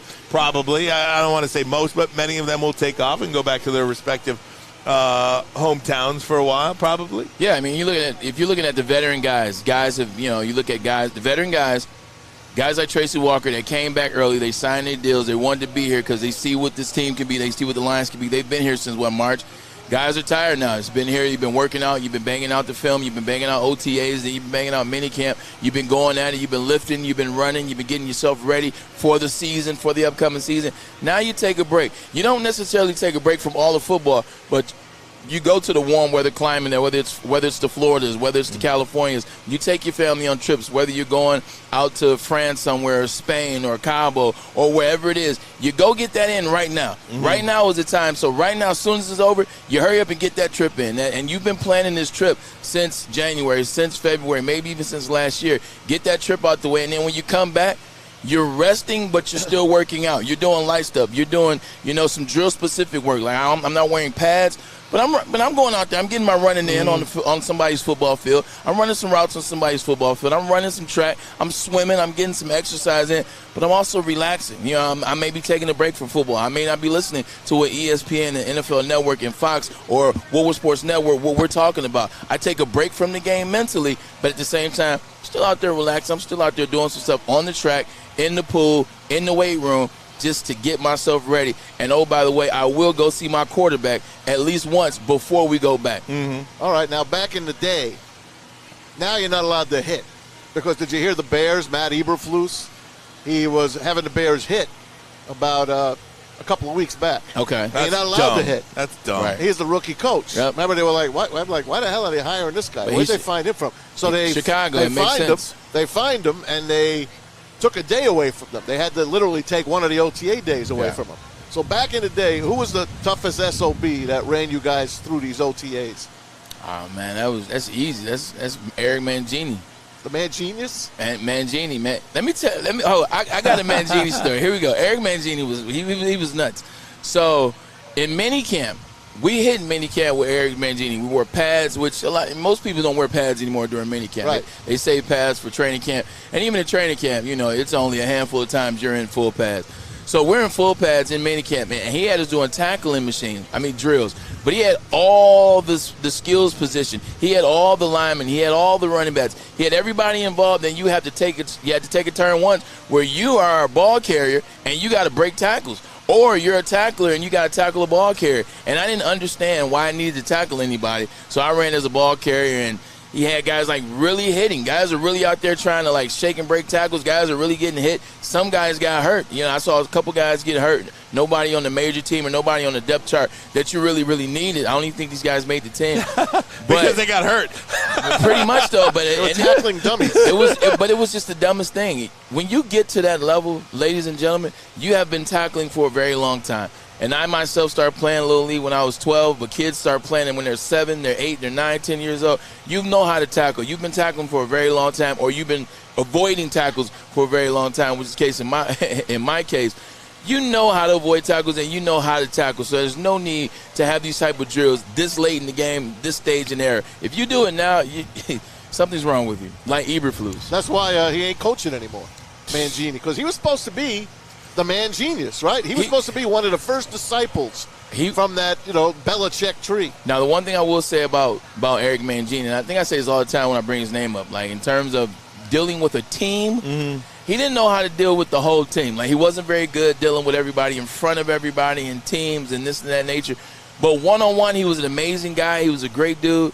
But you're talking about a football mind. Right. You can tell he's a disciple of Bill Belichick, because I've never been around somebody that was my coach that knew so much about offense, defense, situations, positions, concepts, the teams we're going against, how to prepare for them. That joker knew everything. And to your point, he was Mangenius because he knew it all. That's why he did so well on ESPN when he was done. Hey, sidebar.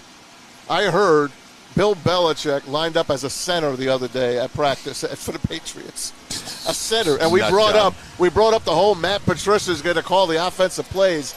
And, this guy. He's jumped the shark. Well, I don't know, man. This freaking guy, you got to trust what Belichick. I don't know, man. He's on his own planet. Hey, just one thing about what you said about Mangenius, because it speaks to a bigger theme in life.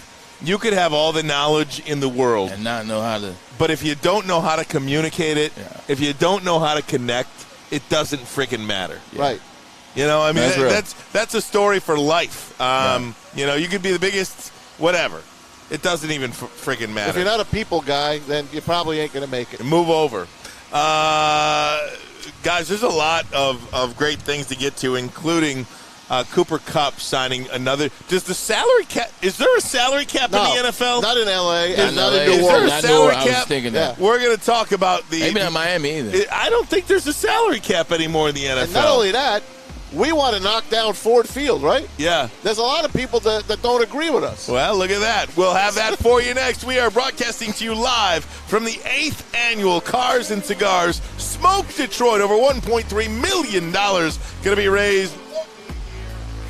We are at Freedom Hill. We'll be right back with first a message from Gypsy Vodka. Oh, it's on me. Gypsy Vodka, guess right. It is home of the Mulligan this summer. Gypsy Vodka doesn't only want to be your vodka drinker. They want to be the Mulligan drinker. That's right. Introducing the Mulligan. Iced tea, lemonade, and vodka. 8% alcohol. This is the summertime drink. If you're a golfer or if you're not a golfer, you can just be chilling in the backyard, which it looks like we're doing. Chilling in the backyard with Ryan's Ferrari parked out back. We're sitting up, having a couple Mulligans, enjoying the summer. Gypsy, enjoy the summer with the Mulligan. Go down and ask for it right now by name. But if you're going to drink, always remember to do what, Ryan Ermanni? Drink responsibly. Boom. My diamonds, it's Crystal with an X. You want to get hot and perfect like me? Here's my super easy routine. Drink at least a gallon of water before you wake up. Attach a weight to everything in your house. Sell your car and just sprint everywhere. Scream when you exhale.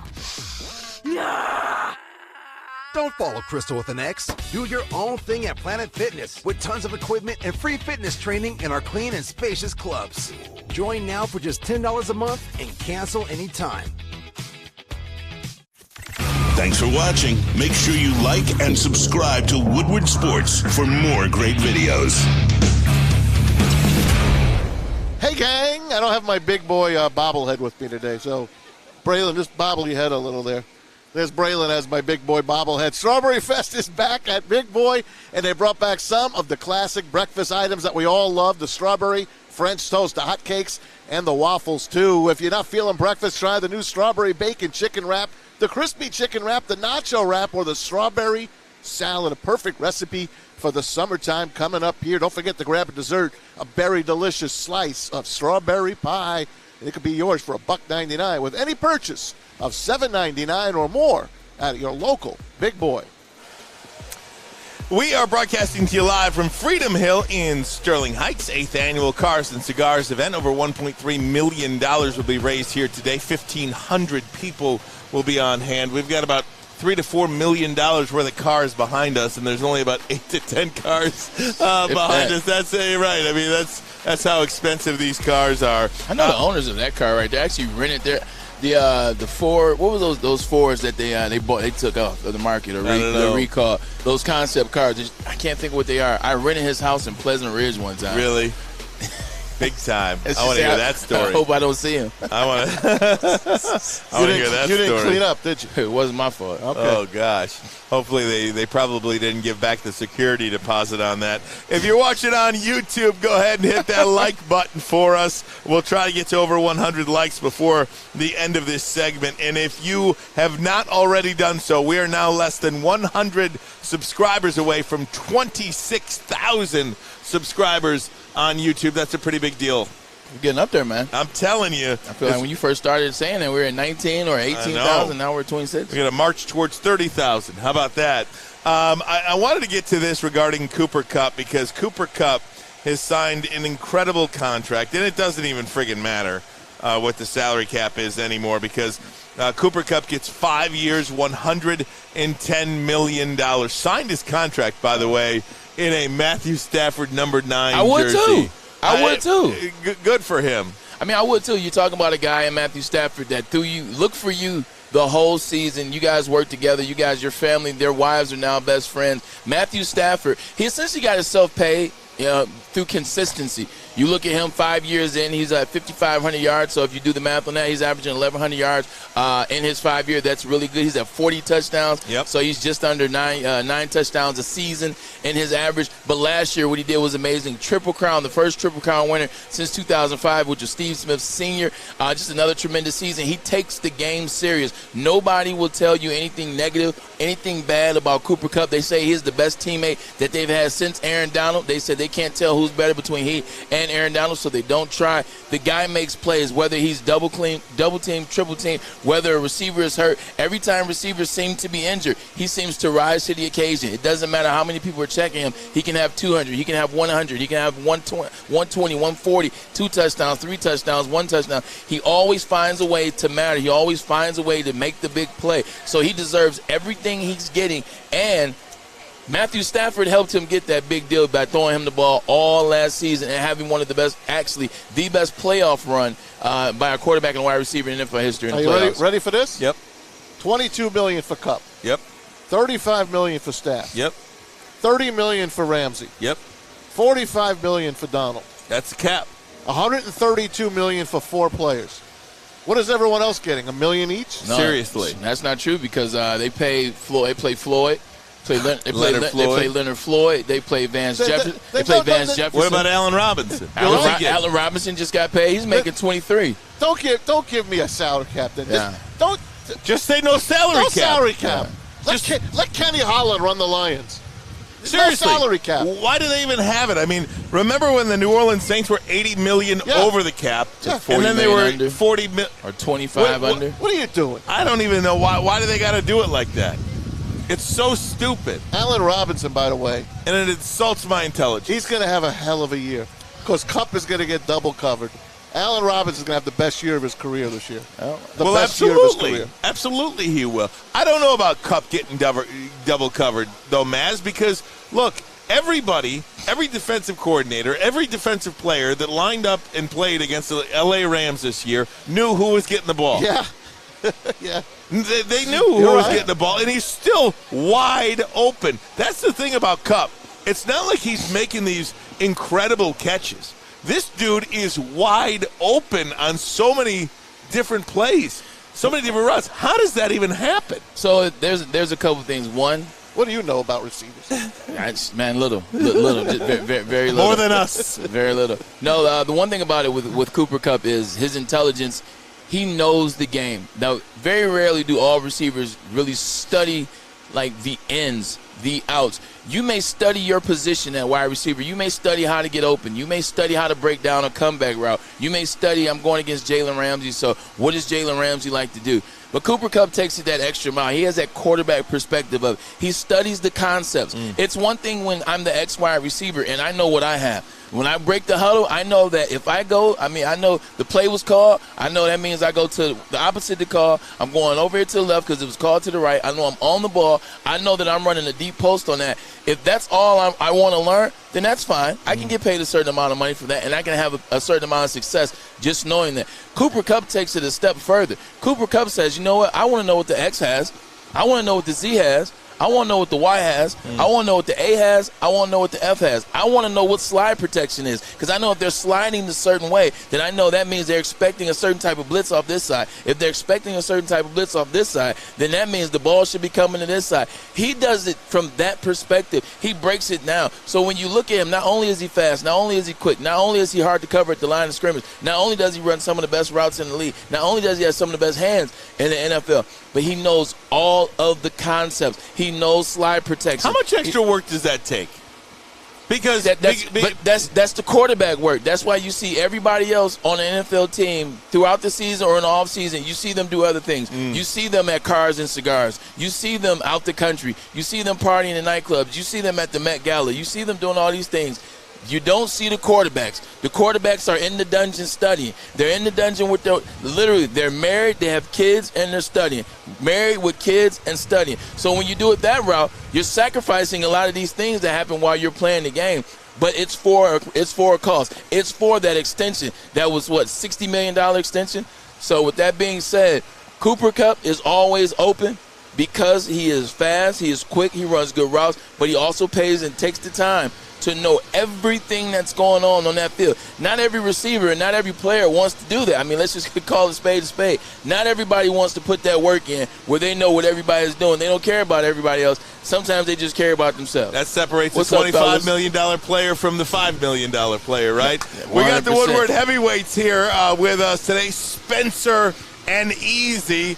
Gentlemen, good afternoon to you. The cigars are flowing. I smell them. Yeah, I got that Cohiba Cubano. Okay.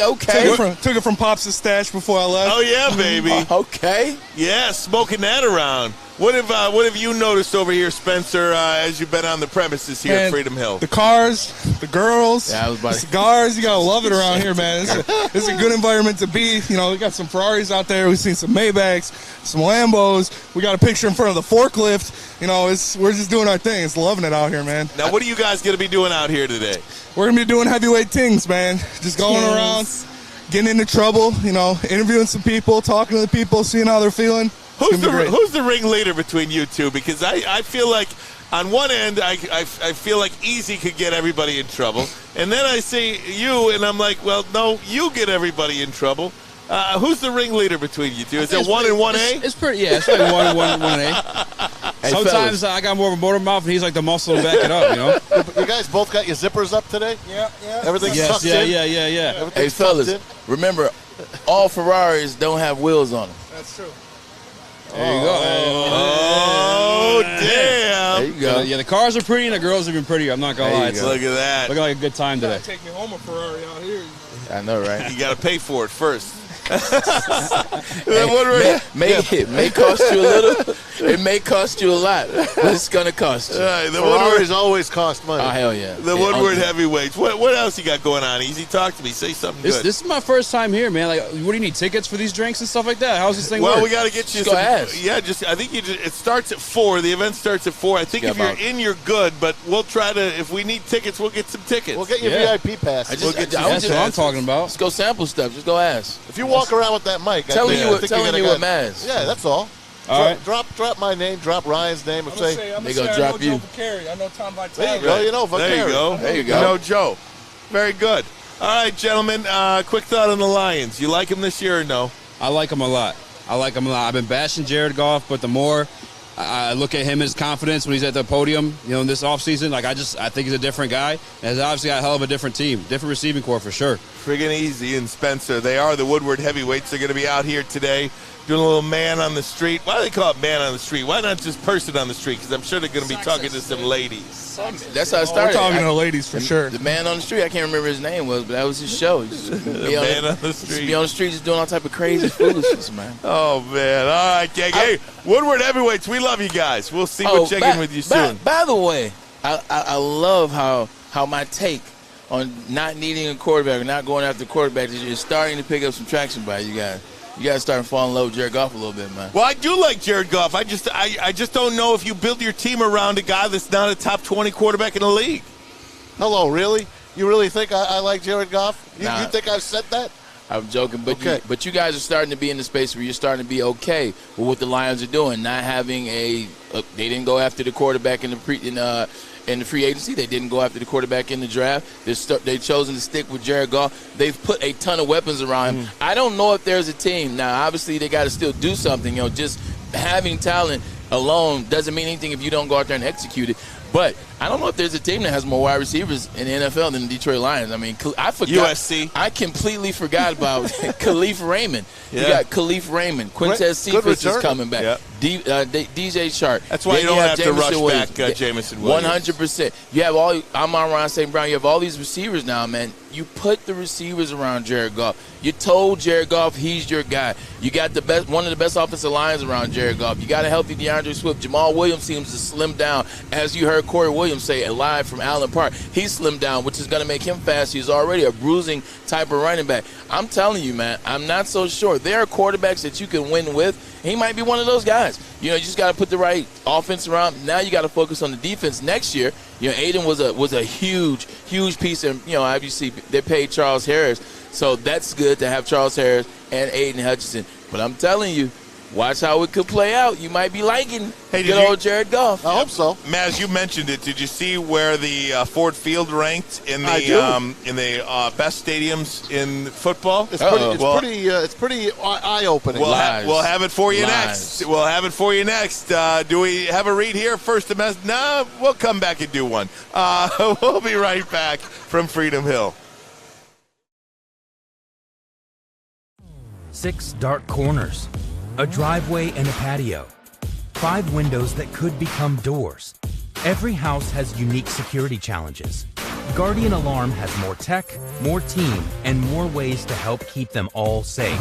Get a professionally designed and installed security and smart home system from Guardian Alarm. Sign up today and get a free video device.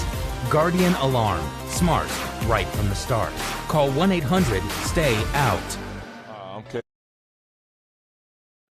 6 dark corners, a driveway and a patio, 5 windows. 5,000 5-star reviews for yourself. Go to callhallfirst.com and get started with your 5-star experience today. Hey, let me tell you about Planet Fitness. They're doing something awesome this summer. If you're a high school kid or you know a high school kid, let them know they can go work out for free at Planet Fitness. They're doing that just to get people's mental right and to get people back in shape this summer. And you know what? You go there and you know your fitness is essential and it's a judgment-free zone. So even if you haven't been to the gym in a while, it's okay. Get back on that horse. $10 a month, Planet Fitness. That's where you need to go. And make sure you tell them that Woodward Sports sent you. Back to Ryan Ermanni, Braylon Edwards, and Maz.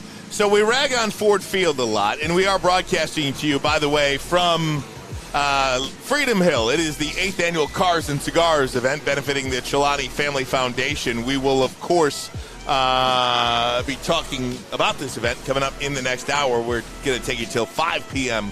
Eastern Standard Time. $1.3 million is going to be raised here. Eastern Daylight Time at now. This event. So I've got to mention to you, ranking every NFL stadium. This is based on Yelp reviews, okay? Are you ready? Guess number 1. Lambeau. Obviously. Easy. I was surprised by number 2. Me too. It is Lucas Oil Stadium, Indianapolis. That's indoors. Nothing special about it to me. Yeah, but they hold a lot of games. They do a lot of events. A lot of college stuff. Indianapolis is great as a big event city, but nonetheless, I'm not sure about the actual stadium. Heinz Field, number 3. AT&T Stadium, the Dallas Cowboys. Then a place where you played, Braylon, in Seattle at Safeco Field, which is Lumen Field now. Well, Safeco's the baseball. What was CenturyLink? CenturyLink. Yeah, the link. They got the Hawk's Eye on the top. I want to sit in the Hawk's Eye. Yeah, Hawk's Eye. Yeah. Then we go to Mercedes-Benz, which is the Superdome, Atlanta. Well, it used to be. No, I'm sorry. It used to be the Georgia Dome. They knocked that down, and they got themselves the Mercedes-Benz Then the Dome, Saints Stadium, which is the Superdome. Yep. Denver. Trying to put it up here. Philadelphia, and at number 10, Ford Field. Well, how about that? I don't get it. Ford Field. Now, when you do these, there it is right there. It's now, a Yelp review.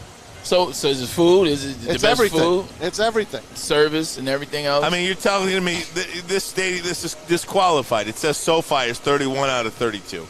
It's disqualifying. I don't know. These I don't know Yelp what to tell reviews. You. I don't know what to tell you. You ever been to Tampa Bay? 24th?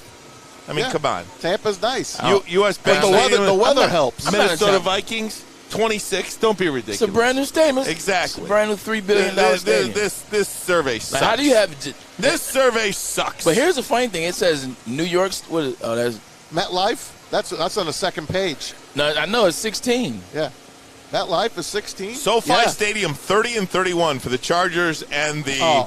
I mean, don't be ridiculous. That's brand new. I don't think it has enough reviews yet. You're telling me Reliant Stadium or Allegiant Stadium for the Raiders is 23. That's the number 1 stadium. Come on. So what I'm starting to disqualifying. So what I'm starting to hear, with the exception of AT&T, is it seems like the more expensive the stadium, the more expensive the arena, the newer the arena, like the lower it is. Right. I mean, that was one of the biggest complaints about the Super Bowl was affordability. So maybe that has something to do with it. Maybe the Lions tickets are affordable. Maybe the food and drink are inside are affordable. You might be right there. Maybe it's a more condensed stadium. It's easier to get around because it doesn't take you particularly long to get around Ford Field. Like I've legitimately been in the wrong spot, been opposite cattle corner, and had to walk, and it didn't take that long to get there. So maybe they're adding all those factors in, and maybe it's just not what you're looking at. If you want to look at this, it's on Instagram, Pickenham, Pickinem. Pickenham, if you want to take a look at it. Very good. Very good. I wanted to mention this because ESPN.com put out their NFL draft projections next year, where they believe each team will be picking in the 2023 NFL draft. They have the Detroit Lions picking 8th next year. So That's a step in the right direction. Sounds about right. 6 wins. Why they are here. ESPN's FBI is bullish on the Lions this year, which is why they only sneak onto this list after picking at 2 this year. Jared Goff isn't great, but on average, the model believes he'll be better than most of the first or second year quarterbacks in the league. That buys Detroit in the rankings and projections relative to many of the other teams on this list, but this is all about potential to be decent offensively. Our FPI projects Detroit to have the league's second worst defense. That is why they are here, but they expect them to have a pretty darn good offense. How they outperform this projection. Lions coaching staff will have more experience at times. It felt as though head coach Dan Campbell was still learning how to handle certain in-game situations during the 2021 season, which included him taking over play calling responsibilities from former offensive coordinator Anthony Lynn in Week 10. But now Detroit has a new offensive coordinator in Ben Johnson and had added better offensive players around Goff, such as wide receiver DJ Chark Jr. So they expect and anticipate the Lions to be very sufficient offensively. It's the defense that's going to hinder them. Well, we knew that. Well, that's what we thought, right? Yeah. Yeah, I mean, that's safe to say. They pretty much signed everybody back from a team last year that wasn't necessarily the best defense. And, yes, they showed flashes at times. You saw what they did against the Minnesota Vikings and the Baltimore Ravens. But with that being, and the Arizona Cardinals, but with that being said, as a whole, in those 17 games that you saw last year, that defense struggled. They struggled all year. Now you've added some pieces to it. You've added Aiden Hutchinson. So I'm excited to see what they can do with Aiden Hutchinson. Excited to see what they can do with Ermanni Oruwariye. Yeah, he's coming back and being one of those leaders. Last year, you get Jeff Okudah back. It's essentially like having a brand new draft pick. You know, it's like having a new shiny thing. And Jeff Okudah, because he has a new defensive coordinator, he has a new defensive back coach, and he has a new defense.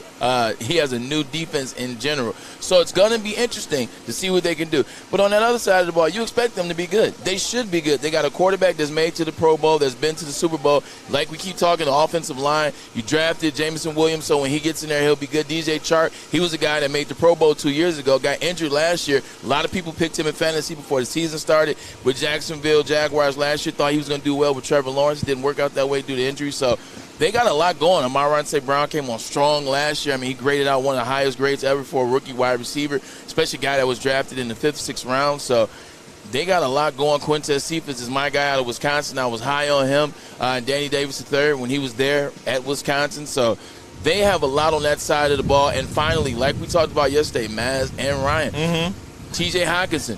You got some weapons around him, so you can't get him beat up at the line of scrimmage, so you don't have him double coverage by the linebacker, by the safety, or by the safety on the corner. He now can have freedom of release. A lot of these guys, you see the George Kittles of the world, you see the Travis Kelce's of the world, you see the Knox, you see Goddard, you see Ertz, you see these tight ends.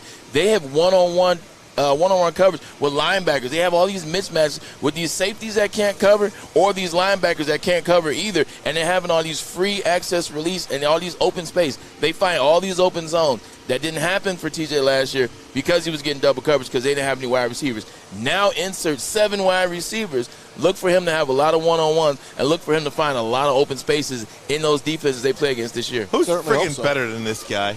Just want to say it. He's a wealth of knowledge. Hey, man. Yes, man. You don't make me blush, man. Oh, don't make me blush. They're serving that Jameson next door to us, too. We might have to get some of that right quick. It's about that time. Hey, you ready for a little NHL tonight, too? I am. Rangers? I am. You think they win tonight, or you think they're gonna? Or you think Tampa Bay sweeps them off? Let's get into that in a little bit. Let's do it. Let's get into that in a little bit. Plus, we'll do. We got an extra hour. So videos of the day. Also, don't forget about Matt. Hey, Matt. What's up, buddy? Yeah, Braylon's seeing everybody over here. Also, don't forget about the PGA. PGA came out today right after Dustin Johnson teed off in his first event at the LIV Tour. PGA came out with something interesting we should talk about as well. I love it. We're going to get to all that next. Plus, Maz's videos of the day. We'll do it next. Ermanni and Edwards. Actually, we won't because we got another hour. Yeah, well, we'll do the videos now, and then we'll just do another hour. I quit. Yeah. No, you're fired. Exactly. Odds Trader. Oh, do that right Odds Trader. Come on, Odds Trader. I know, right? I got you. You guys blew it, man. Like, it's not going to be the same now. All right, we got to do it. Ready? Trader. 1, 2, 3. OddsTrader.com, the number one site for all your game day bets. Begin your handicapping journey at OddsTrader.com. Begin it. For by-play updates, live scores, and bet tracking. Download OddsTrader from the App Store today for the best price on every game. For all your favorite sports, for all your competitors' favorite sites to bet on, go to OddsTrader.com. They're here for you. It's a great day to get some Centron in your life. Okay. There it is. Centron, here we go. Gotta grab the cranberry. Oh, wait, it's 2 for $4. Gotta double up with the classic as well. Centron World, baby. Centron, available at select Krogers, and if you want to know how, go to @CentronWorld.com. You can get dope like me. You know what? Why wait?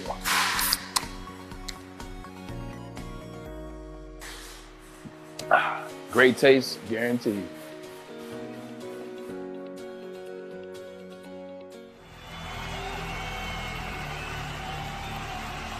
He's going deep, right side. Oh, that is Edwards out there. He goes up in the air at the goal line. Hey, it's Braylon Edwards here, wanting to welcome the sports marketing agency to Woodward Sports Network, to the family. Glad to have you guys. For the last decade, the sports marketing agency has literally leveraged athletes around issues such as mental health and substance abuse. Glad that we can finally start trying to get the stigma off of mental health that's been there for all these years. A network for the city, by the city. Woodward Sports is Detroit Sports. Who doesn't need a nice tan this time of the year, right? Get your tan started at Chili Peppers Tanning, a vitamin D headquarters. And if you join the Peppers Club today, they'll beat all competitors by at least $5 on unlimited tanning. Hottest bulbs, the hottest deals, the darkest tans. Your vitamin D headquarters, 26 locations and more on the way. One right down the street from our Lady Jane's headquarters in Birmingham on Woodward. Check them out at chilipepperstanning.com. Right back here, Woodward Sports Network, Ryan Ermanni, Braylon Edwards. We sent him to the bathroom. I am Braylon Edwards. Yeah, easy as Braylon Edwards for this segment because I don't even know where the bathrooms are. Usually, when we have to go at Woodward Sports, you just run to the bathroom. It's right there. And there's a bathroom. There's a million trees here. Yeah, right. There's a million trees here. Million ways to get in trouble, too. Nobody wants to end up on the sex offenders. Right, nobody wants any of that stuff. So, Tom Mazawey, it's glad to have you. We are live from the Freedom Hill Amphitheater. Yes, sir. We got NHL back on tonight and looking forward to it. At the Garden in New York, you got the Rangers. And, of course, you have the Tampa Bay Lightning, the two-time Stanley Cup champions, defending. And they've won the last 2. A lot of people thought they were going to win 4 straight against the Rangers. I said, it ain't going to happen.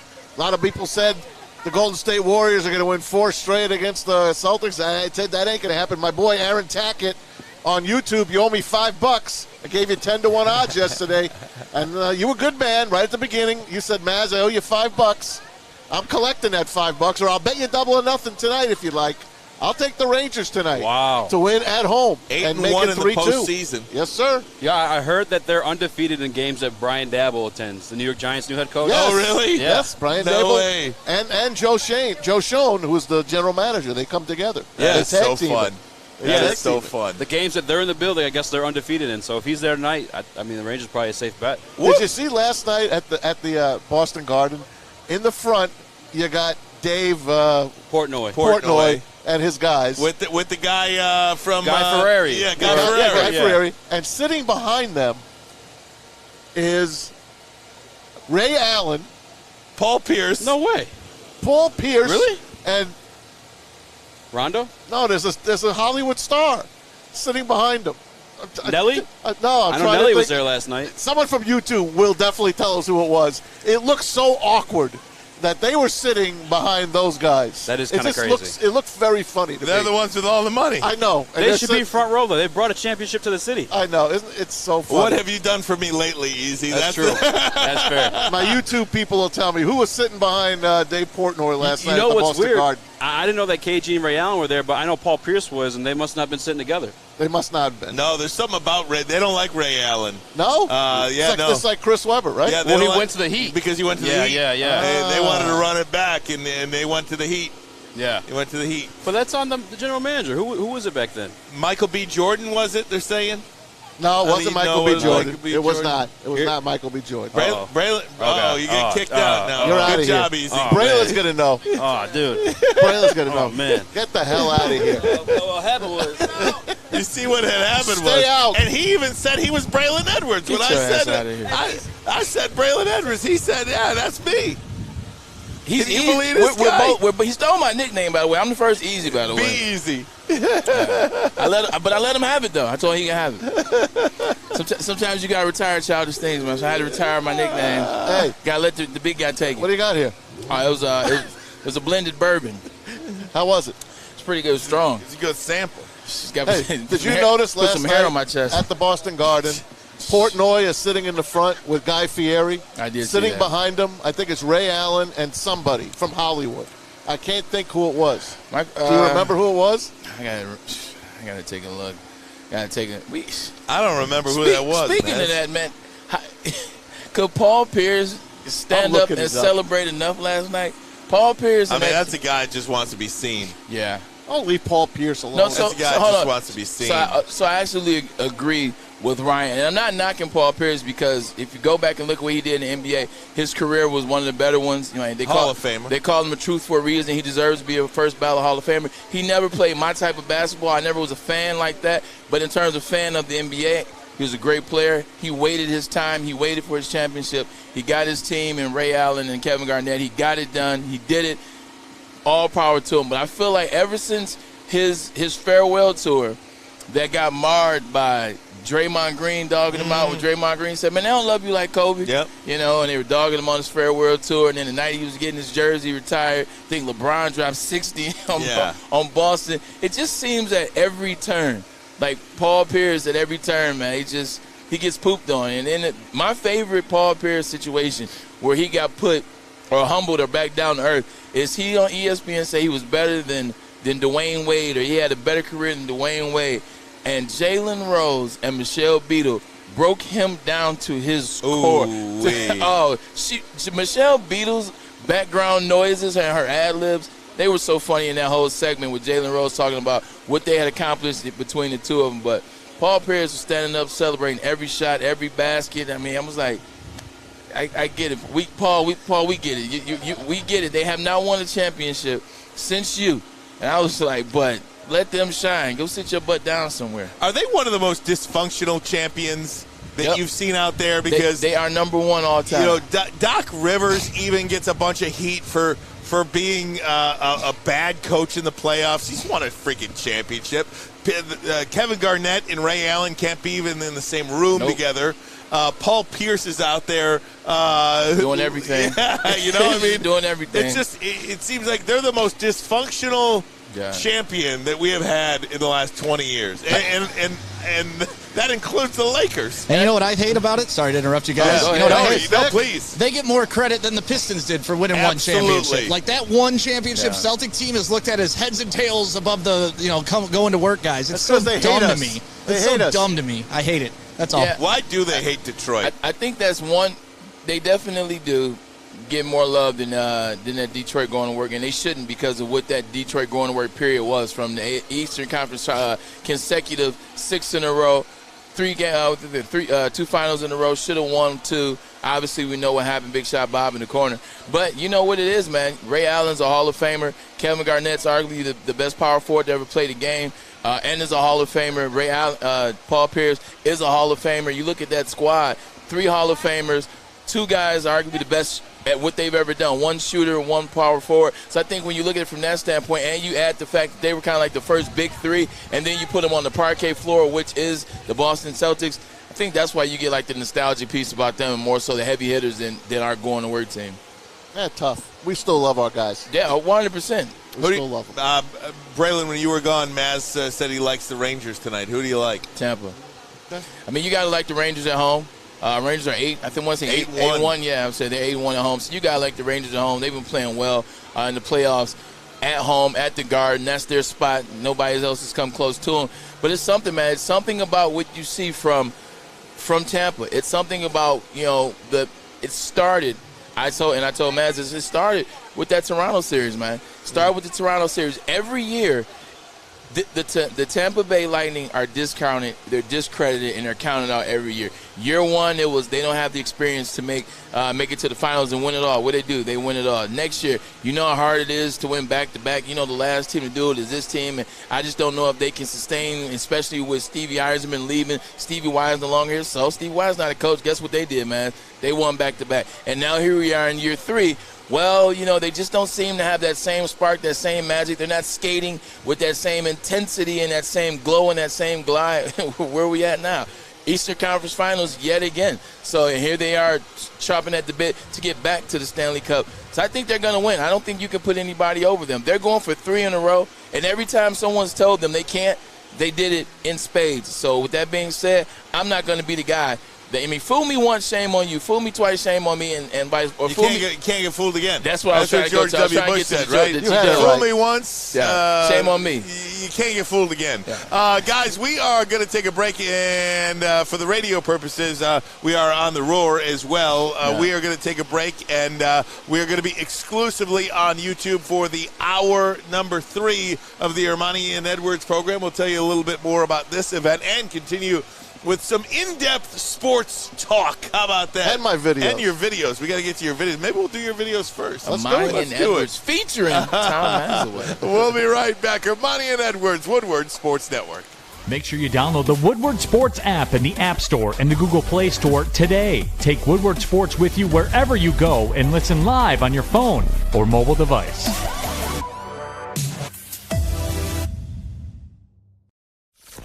Woodward Avenue, the first paved road in America. Woodward Sports, the first sports network born in Detroit and made for Detroit. Thank you to all the fans for making Woodward Sports your #1 online destination for Detroit sports. We promise not to drop the ball. Make sure you're listening to Woodward Sports all day long. Start your morning with the Morning Woodward Show. Spend middays with Big D Energy. Watch and listen your drive home with the Bottom Line. And don't forget about Woodward Bets Daily. All live, all right here on the Woodward Sports Network. Summer in the D is just around the corner, and Woodward Sports is ready for all the heat. Go Tigers! From Detroit's #1 sports network, Woodward Sports. Hour number 3 of the program. Yeah, baby. Hey, we love saying that. I love saying that. I hope one day we get to say hour number 3 of the program. Is there some extra in my stocking, man, for 3 hours? Oh, man. This is great. Go get another little sample. Yeah, go get all the samples. I will be staying out here if I get another one, a couple of those. I'll be staying out here. Absolutely. We are at the 8th annual Cars and Cigars event, which actually starts at 4 o'clock, and that's really one of the reasons why we wanted to stay on for the hour here, just to maybe highlight and feature some of the people that are behind us, and we'll get some interviews later this hour. But this is an event put on by Tom Chelani, East Detroit guy, East Point guy. Tom Chelani grew up in East Detroit, Michigan, went to East Detroit High, and really East Detroit High, Kelly Road. Yep, really made a name for himself in business and the like, and does so many great charitable events. We wanted to be out here to support them because they support us a great deal. We are the only media outlet out here by invite, and I just think that is really cool. So that's thanks to you. Thank you. In 2014, Tom Chelani and Dario Bergamo put this event on. 700 people. Tickets were $250 a pop, and now it is double that. 1,500 people out here. They had to turn people away. Cars and Cigars, they'll raise $1.3 million today. They could sell more if they sell these cars. They can make a hell of a lot more. But if you think about like the money in our area, these are local companies, local people spending $1.3 million today to give back to charity. Over 30 charities in the Metro Detroit area will be benefited by this event today. Yeah, man, something like giving back to the city, man. When you have the means, it's good, always good to give back. To whom much is given, much is expected. And these individuals, they give more than their share of means, man. So I'm just proud to be a part of something like this, proud to be here with you. And like Matt said, we appreciate you because it was because of you that we are here. I used to do a show with Mark Spindler, the Spin Dog from the Lions. That was his line. To whom, say it again? To whom much is given, much is expected. He would say that almost every single day. That's the Spin Dog's line. By the way, his son, right? We just talked about him. Well, yeah, his son's at Notre Dame, Rocco. Yeah. But congrats to his daughter, Gabrielle, got married. They're in Hawaii. Married? Living it up. I mean, this guy, his kids. He's got another son that they're moving out to. No, his son's at Notre Dame. I'm tripping. Yeah, You're his right. son's at Notre Dame, and he's got two girls. Yeah. What a beautiful family he's got. Congrats to him. Dominic Rayola, to him and Roe. It's congrats to them on the marriage of their daughter. Braylon, family. you're a car guy. We've got behind us here about a $350,000 Ferrari. What makes these cars so expensive? I am not like it's performance. Yeah. It's the performance and it's the weight of the car. When you can get a car like this in terms of this Ferrari, I want to say Spider behind me, when you can get it to operate as fast as it does, as quick as it does, as smooth as it does, as powerful as it does, and then it's lighter. It's not as heavy as most cars. You look at that compared to a Charger. That weighs a ton less than a Dodge Charger. So when you get a car to operate at that power, at that rate, at that speed, and then it's that light, 0 to 60 in about 3.1 seconds is this car behind me. So, I mean, you're paying. When you get to these level cars, the Ferraris, the Lamborghinis, the Audi R8s, the Murcielagos, when you get the Spiders, the Salines, when you get to those type of cars, those type of names, you're paying for the performance. Mm-hmm. You're paying. They're literally legal race cars. They're literally legal street cars. There you go. Maz, you're a Corvette guy. I am, man. I don't, Stingray. It's the greatest American car, if you ask me. The greatest, hands down. And there are a couple over there as well. This is just one of those, not to be sexist, but is there anything that says man more than cars and cigars? You know what I mean? Like, it's just cars, cigars, and bourbon. Minus Danica Patrick. Are you kidding me? I mean, Danica can give us a run for her money. Well, without question. Yeah, I mean, really. Yeah, I mean, you look at cars, cars, cigars, bourbon. I mean, that's about as American and manly as it gets. And we're checking out a lot of samples over here, too. And I'm looking forward to the food over here. We got a little bourbon over here. We'll get a look at it, guys. But nonetheless, want to continue on with some sports talk just quickly. And not to get into it too in-depth, but did you see almost immediately Jack Del Rio apologized yesterday? Yeah. Because he's an idiot. We have his written apology on Twitter. He did not do it live. He did it. Oh, it was a tweet? It was a tweet. And shocking. Spencer, if you could find that would be awesome. If you can't, don't worry about it. It's just, I'll find it for us. It's so funny because, look, there it is. I hate it when people apologize just to apologize. You said what you said, stand by what you said, and just, you know what I mean, do it. But here's the quote. I made comments earlier today in referencing the attack that took place on January 6th, referencing the situation as a dust-up was irresponsible and negligent, and I am sorry. I stand by my comments condemning violence in communities across the country, yada, yada, yada. But he says he apologizes for the dust-up. I don't know. I just wanted to follow up with that because he did apologize almost immediately after it was everywhere. And I get a kick out of it when people apologize when they don't really mean it. Yeah. They just do it because they have to. And then I read all the quotes behind it. Ron Rivera released a statement. A couple players released statements as well. Fuller being one of them. I think Fuller's a defensive back. And Allen is a defensive end. He released a statement as well. They're basically saying, hey, you know what? That's not locker room talk. It's to each his own. Everybody has their own opinion. And I think they're doing the best they can to kind of ignore the situation, to kind of hurry up and get it over with. But at the end of the day, there's no room for Jack Del Rio to talk about these things, to have the conversation talking about it was a dust-up, to even make the mistake. Like, why is Jack Del Rio talking about what happened at the Capitol January 6th? Why does that even need to come out of his mouth? Why aren't we talking about what the Commanders are going to be this year? How's their defense going to be? Chase Young is coming off injury this year. How's Chase Young going to be for the Commanders? That's what he needs to be talking about on defense as opposed to the Capitol. It's no reason for him to talk about the Capitol. If he doesn't mention politics, talking about minicamp, then he won't have to write a retraction, which they did today, or not a retraction, but an apology. So can he come back from this? Can they? Braylon would be able to tell you more. They're not going to respect them, right? Yeah, no, they're not. No, and he says, you know, and this is what happens. This is what happened. What I hate whenever there's a comment made like this, and this comment has a level of race to it. Has a level of race to it, level of racism, level of politics to it. Has that level to it. When you do it, what is the next comment they say? And, you know, and I'm good with my players. You know, the majority of my players are what? They always make that, and that's the next mistake. The majority of my players are black. There's no need to make a comment like this because now guys are looking at you like, look, Jack, what are we talking about here? Right. Jack, man, we came here to win some football games. Right. We came here to win the NFC East. We came here to take over. We came here to be first-year Washington Commanders. We don't need to be talking about what happened at the Capitol. And it's just – they've done everything wrong in that team. I had everything from top to bottom, but that's the owner. You know, but even the name, even the logo, everything is it's ugly. It's an ugly team. Yeah. Hey, ladies, how you doing? Good. Give her the mic here. Uh-oh. Tell us who you are and what you're doing here and all that good stuff. Name is Deja. Hi, Deja. Okay. What's your last name? Who? No, my last name is Williams. And I'm working with Elijah Craig. And I'm at the bourbon table over there if you guys want to come visit. Yeah, we absolutely do. What do you think of the event? We're out here covering the event, having fun here. What do you think of the event so far? I think it's cool. I actually worked this one before the pandemic, and it was cool. It was really fun.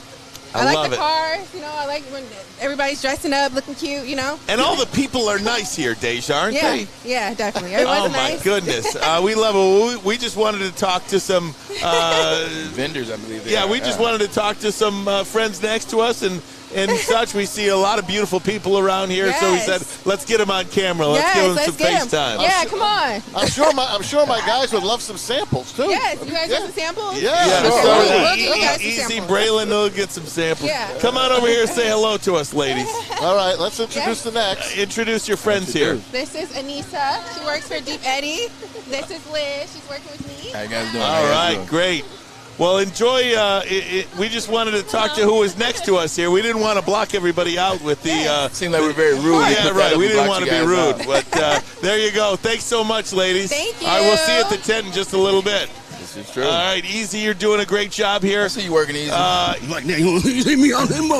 Easy. Now look behind you as well. There's some ladies back there. You want me to try? Yeah, go see what you can do with them. Shirt on or shirt off? Off. Well, I think they might kick us out.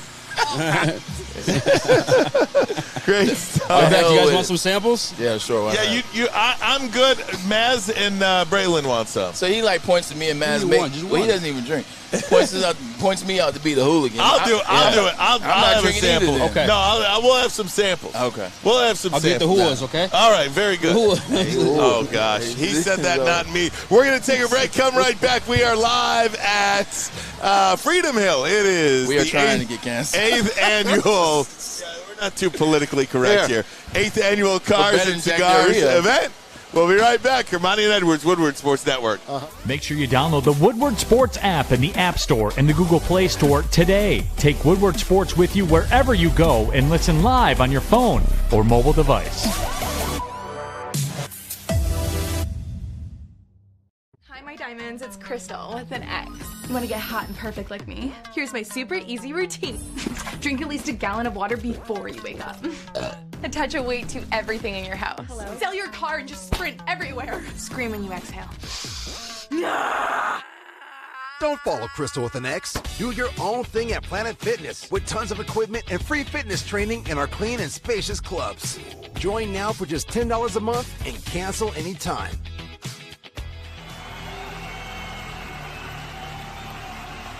He's going deep, right side. Oh, that is Edwards out there. He goes up in the air at the goal line. Hey, it's Braylon Edwards here, wanting to welcome the sports marketing agency to Woodward Sports Network, to the family. Glad to have you guys. For the last decade, the sports marketing agency has literally leveraged athletes around issues such as mental health and substance abuse. Glad that we can finally start trying to get the stigma off of mental health that's been there for all these years. Make sure you're listening to Woodward Sports all day long. Start your morning with the Morning Woodward Show. Spend middays with Big D Energy. Watch and listen your drive home with the bottom line. And don't forget about Woodward Bets Daily. All live, all right here on the Woodward Sports Network. All right, Bray. Easy. 45 minutes. Easy hooked us up. He did. The Larceny bourbon. Larceny. Out here at Cars and Cigars. Isn't that illegal, grand larceny? I'm not shooting it. I'm just taking a little sip of it. Take a little sip. Yeah. Just a little sip and see what happens. Put it in. You got to get into the nostrils. You got to get into the nasal cavity. Just get the smell. Yeah. Gorgeous. Having too much fun. Ooh. Wee. Hey, one of our YouTubers are pulling up on Freedom Hill. Get out of here. Donovan Strong coming up now. Tell him to come visit us. Tell him that sip I just had was strong. Tell him to come and visit see us, Donovan. Absolutely. We are here at Freedom Hill 8th Annual Cars and Cigars event. So many beautiful cars, so many beautiful people here in the cigars. You know, they pass out cigars here. I haven't seen any of the cigars over here, but just started. Oh, they're over there. Fletch knows. Fletch has a stash of cigars over here somewhere. He wants one though. Oh baby, what does Big Mike have over there? Oh, got the gold giveaway. What was I going to mention? I forget. The PGA. PGA. Thank you guys. So what's interesting is I quit. No, you're fired. Is that the stupidest thing you've ever seen? The PGA has suspended 17. the live golfers. From what, though? The PGA, even though they quit. They already resigned, though. They already resigned. I was watching the movie last night. You know what? Never mind. I don't want to give the movie away because the movie just came out. It's a really good movie. It's called Hustle. It's another Adam Sandler and LeBron James production. Basically, Adam Sandler plays a lifelong scout for the Philadelphia 76ers that wants to be an assistant coach. And I'll leave it there because, I don't want to tell anything. But it was a really good story. But there was a part in there where somebody in the movie, they quit their job. And then after they quit their job, the owner said, yeah, you can't quit because I fired you. Like, no, I quit my job. You can't fire me. That's essentially the same thing that's going on with these PGA golfers. They leave. They resign from the PGA. They also are told that they can still play in the majors because the majors aren't a part of the PGA. It's separate. That's the USGA. Except the PGA Championship. Which isn't a major anyway, so it's not a big deal. And now PGA Championship is. Yeah, it's the only. It's the only major. So now they're saying you guys suspend it. And did you see when they chose to suspend them? They suspended them right before, I want to say a minute before Dustin Johnson was to tee off on hole one at the first event that he was going to play, which is in London starting today. So very petty on the part of the PGA, but, I mean, what are they really suspending them from, Ryan and Monty? I'm not understanding. Did you see the Monahan? Did you see the promo that all of a sudden just had for the Live Golf Tour that had Bubba Watson in it? There's no talk about Bubba Watson or anything like that. Promo comes out. There's Bubba Watson. Oh, is Bubba Watson in this tour now? This is like this is what I compare this to. Okay, it's a free for all. No. You ready? This is a perfect comparison. This is WWE wrestlers defecting to the WCW. This is people defecting from Monday Night Raw to go to Monday Night Nitro. Hulk Hogan shows up, and they turn into the NWO. That's what this is. I would like to see, ultimately, these two leagues get together and almost have like a championship round. The best players from the PGA, forget about the Ryder Cup.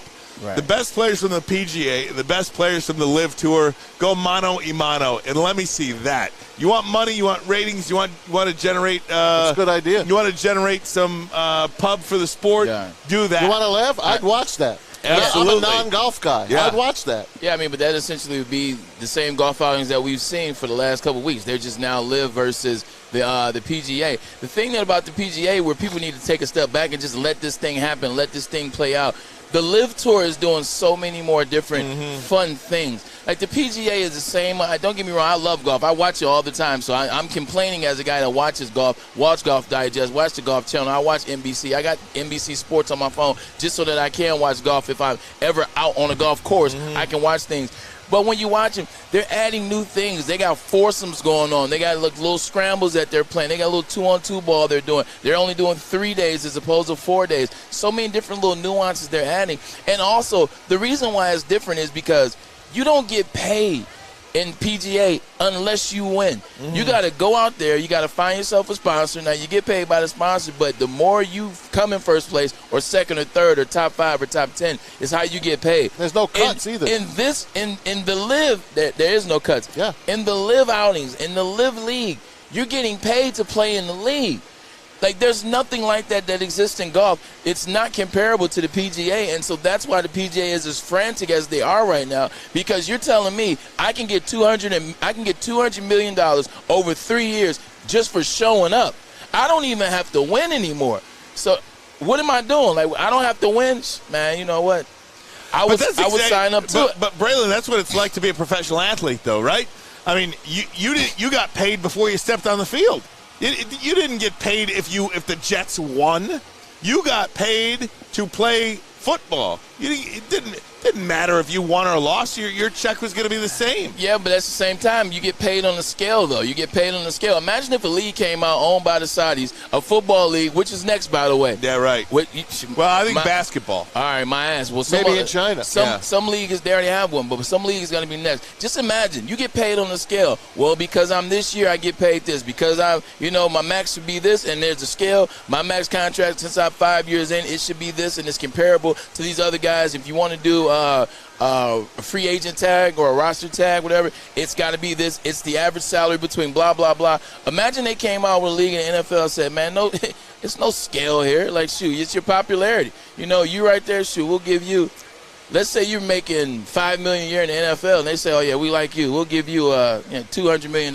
What about a Saudi-backed NBA league, a Saudi-backed basketball league? But the NBA is already a Saudi league. They're making $50 million in the NBA already. Well, that's what I'm saying, though. If you create your own league and you can play wherever, you could pay LeBron James $500 million a year. You don't have to. Remember that happened where he got offered. Remember he got offered $100 million in China. That's what it was. In the NBA lockout. It was in China. That was right. He got offered $100 million to play in that little 3-month space. That was right. And he said no. But a couple guys did it. Yeah, that's right. Go figure. J.R. Smith went over there. You got to get paid, man. Yeah.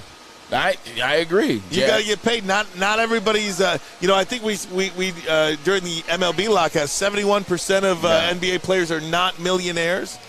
And if you're looking at ladies, hello. How's everybody doing today?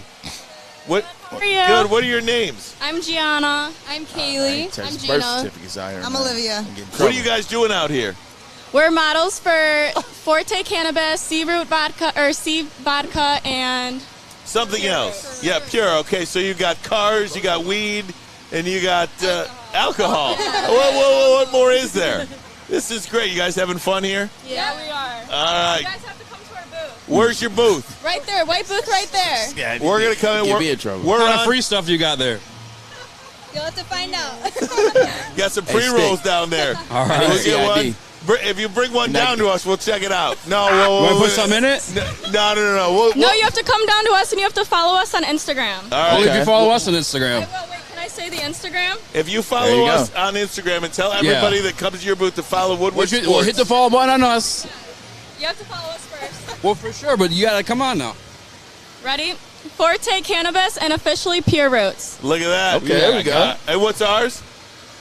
Woodward Sports. Look, just look at the sign. Woodward Sports. Okay, we'll follow you. All right, there we go. We're having some fun. Speak Easy Sports underscore. It's Speak Easy Sports. Very good, guys. Thank you, guys. All right, sounds good. Easy's doing great work out here. Easy's having fun. He is, man. That's what it's all about. I mean, we got him out the studio. We got him out of the network today, the station. We brought him out here. It's sunny. It's nice. Girls are out. There's free bourbon. There's cigars.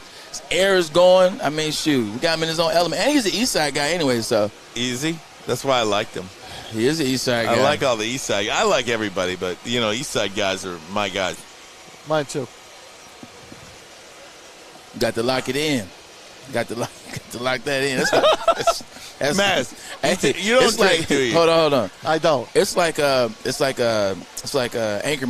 He was like, I'm gonna be honest with you, Riff. It smells like pure gasoline. Maz, Tell me, now, did you have a bad experience with alcohol, or you just don't drink? I'm not trying to pressure you. No, it's okay. You're not a recovering alcoholic or anything that I'm pressuring you. No, never got started. I just never liked it. As a matter of fact, when you're young, you always, everyone's drinking, whatever. Right. I just never got into it. I was just betting the horses instead. I traded one addiction for another. That is so great. Can I tell you? Yeah, go ahead. Mez's best buddy from high school. Oh, I love that guy. How we doing? Doing great. How you doing? Come on, get on Tell you camera what, here. high school, man. What's your name? Ernest. Ernest. I think he was one of my teachers. Did you go to high school with this guy? No. No, he's younger than Matt. Oh. Hey. Ernest, what do you think of the event out here today? I think it's wonderful. Yeah? Is this your first time, Ernest? Yes. First time. How did you find out about the event? What made you want to come? Well, I just went for a walk, and I looked around here, and I said, "Oh, this is going to be fun." So Look at the ring. Is that the Red Wings championship ring? Uh-huh. I love that. Are you a Tigers super fan? I love them. What do you think of the ball club this year, Ernest? I think they're going to be okay. They just got to get a little kick in the butt. Little kick in the butt every once in a while. Right. Get some new players. Get some new players. Get some good players. Yeah. Get some real players. You could Are see you- my favorite Tigers up with Are you? Oh yeah, he's the best. I mean, how could he not be your favorite? Are you scared that AJ Hinch may leave us if we can't get it together? No, not really. Okay. Not really. I think he's doing the best he can. Yeah. I wish some of the. You're good. Yeah, we can hear you. Yeah. I wish some of the people that follow him would stick with him, because there's a lot of. This team can really go far if they could. They just need some breaks and just need this and just need that, and then they'll be fine. Ernest, you're the man, buddy. Ernest. Go Tigers. Ernest, we appreciate you. Is this your I like son, that, Ernest? No. This guy here. What is wrong with Spencer? What is Spencer? What's wrong with you, man? Thank you, Ernest. Spencer. Hey, sir, how you doing, sir? These Big friggin' fan guys, of your pants man. here, sir. These friggin' guys. I tell you. That muff wedgie. We're going to take a break. We'll be right back. Cars and Cigars. Having a lot of fun out here. Take your time. Take But your that's time. actually. I want to hear. But Wait. that's actually a good question. The reason why I asked, man, you see, Joe Madden is gone in Los Angeles, man. I'm telling you, is that a landing spot for AJ Hinch? Perhaps. And I want to hear your drinking story. You got it. We'll do it next. Ermanni Edwards. Bottom line. Woodward Sports Network. What story you want to hear The from game me? or a season better? OddsTrader.com has everything you need to make the right bet ahead of kickoff. Begin your handicapping journey with OddsTrader. Improve your edge by finding the best price on every game from sportsbooks in your backyard. Take advantage of the numerous sign-up bonus offers to pad your bankroll. Dive into key game statistics, player performance, and even account for the projected game day weather. Best of all, you can use the OddsTrader bet tracker to keep a log of your action. Welcome to OddsTrader, and best of luck. It took exploring 50 different formulas and hosting countless taste tests, but we believe Gypsy Vodka is the smoothest vodka on the market. Don't believe us? Ask the owners. We're Mike and Adam Kazanowski with High Five Spirits Distillery. We're in close to about 1,200 locations throughout Michigan. We wanted to create a brand that was geared more towards freedom, love, adventure, and at the end of the day, we really wanted to tell a story that inspired other people to take risk, follow their dreams, whatever that might be. Hey, what do you say? We're having a lot of fun out here. Freedom Hill is the place for the 8th annual Cars and Cigars Smoke Detroit, put on by Tom Chelani and Dario Bergamo. This event started back in 2014 and just kicked off 4 o'clock, so we stayed on the air. We're like, what the hell? Having a good time. What the hell, man? It's Go good for view. it, man. It's fun, though. Yeah. It's definitely a good view, man. We got some shade going up. Maddie was so good enough, Maddie and Stick, to put the Woodward, the side put-up thing right there, which blocks the sun. The put-up thing. The put-up I thing. like that. Hey, man. Listen, man, when you run out of words sometimes, you just got to make it out on the fly, man. Hey, And Maz. the put-up thing. Maz, you were talking about you just never started drinking. You only played the ponies. I only played the ponies. So I worked at the Meadowlands, which is the best racetrack in Jersey.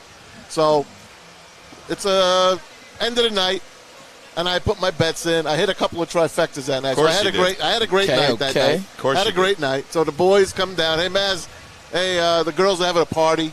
All right, we'll go to the party. We go over to the party, and they got the screwdrivers, orange Oranges juice and vodka in the little Dixie cups. Okay. Okay? Okay. Little wax Dixie All right, cups.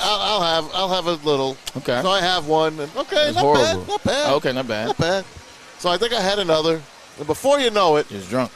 I woke up in the back of my dad's 65 Plymouth Fury. Okay? I didn't know what the F happened, and I was with the girl that I really wanted to get with. Oh, man. And I didn't have the courage to be with. But guess what? That liquor gave you that She courage. was next to you. She was next to me. And my friends, I don't know if I did anything. Maybe I did. Is Maybe this I like didn't. 16 candles? It must have been. So anyway, they get me out of the car, and they're all high-fiving me. Oh, man. And they throw me in the back of the car again. They take me home. They pull me up the steps, and they throw me in the living room of my house. Yeah. And the next day, I just slept on the living room rug because I was that bad. Yeah. I don't drink. So I was that bad. It was Mother's Day morning. My mother comes down, and she saw me on the rug.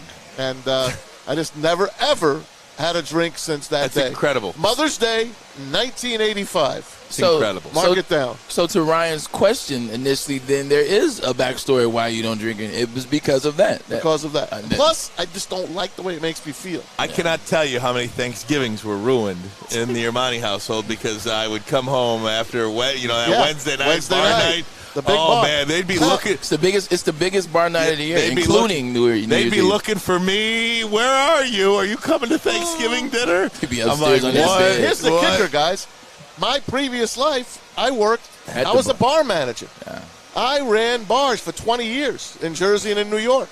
I was the only sober bar manager probably in the history of New York City. Well, it's like Sam Malone from Cheers, right? Sam Malone Sam didn't was an drink. alcoholic. He didn't get was drunk? he was an alcoholic, Okay. but he ran the Right, bar. right, He was in recovery. Well, yes. I wasn't in that's recovery, right. but I ran the bar. I ran a good, tight bar. Ted Danson. Isn't that great? So any drinks that I was going to take, I just gave away to my friends.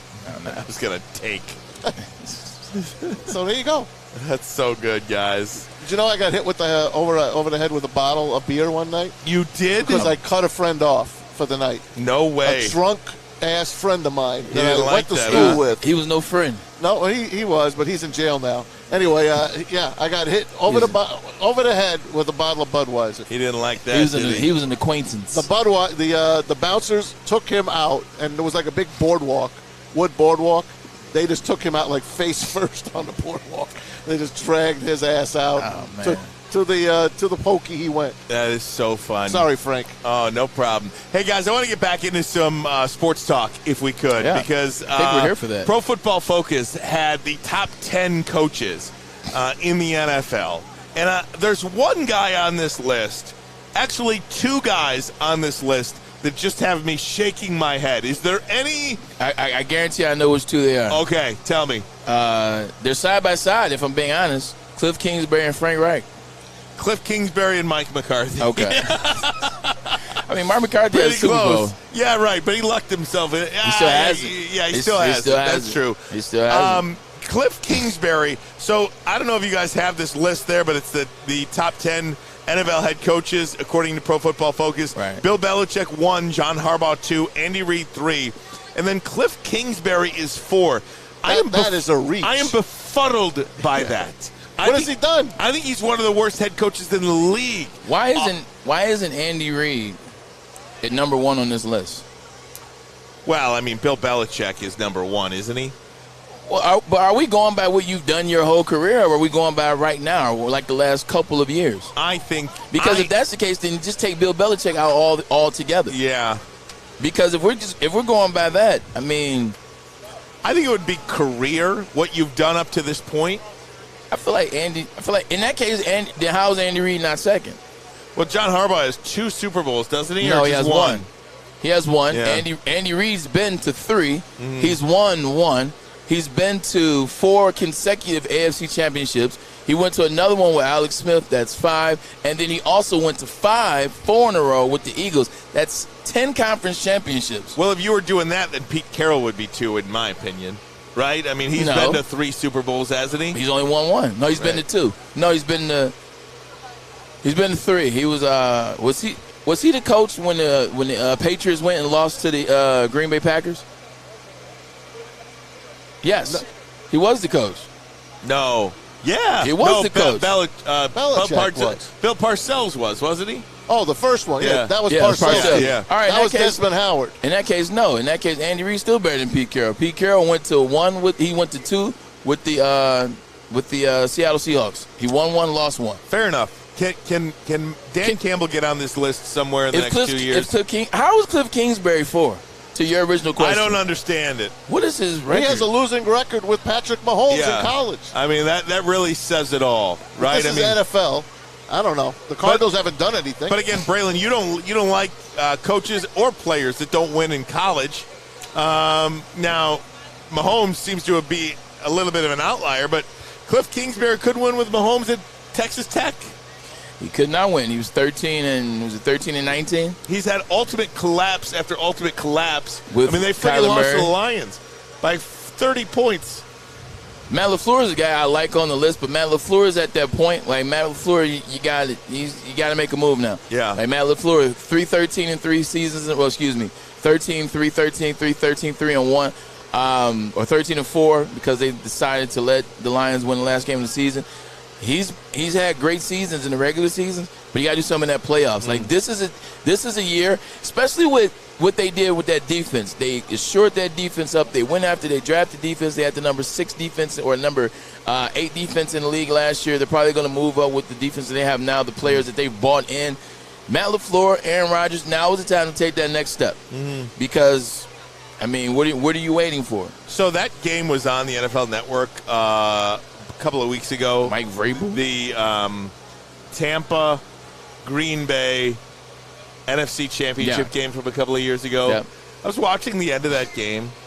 How Matt LaFleur elected to kick the field goal down. Horrible. I don't even know. It's one of the worst decisions I've ever heard in my life. Because you could have pinned them down there had you not Either scored. way. You need to score anyway. That was one of the biggest reasons that led to the rift of he and Aaron Rodgers starting the offseason in 2021. Started that offseason after that play where Aaron's like, we took the ball out of my hand.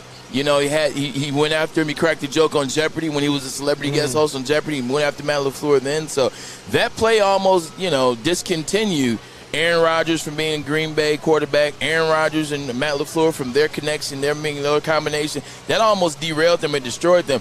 You got a guy in Aaron Rodgers. One of the biggest problems was the play before that. Aaron Rodgers could have ran for a touchdown. I know. And he didn't. But he didn't have that. Didn't look like he had that burst anymore at that point in the game.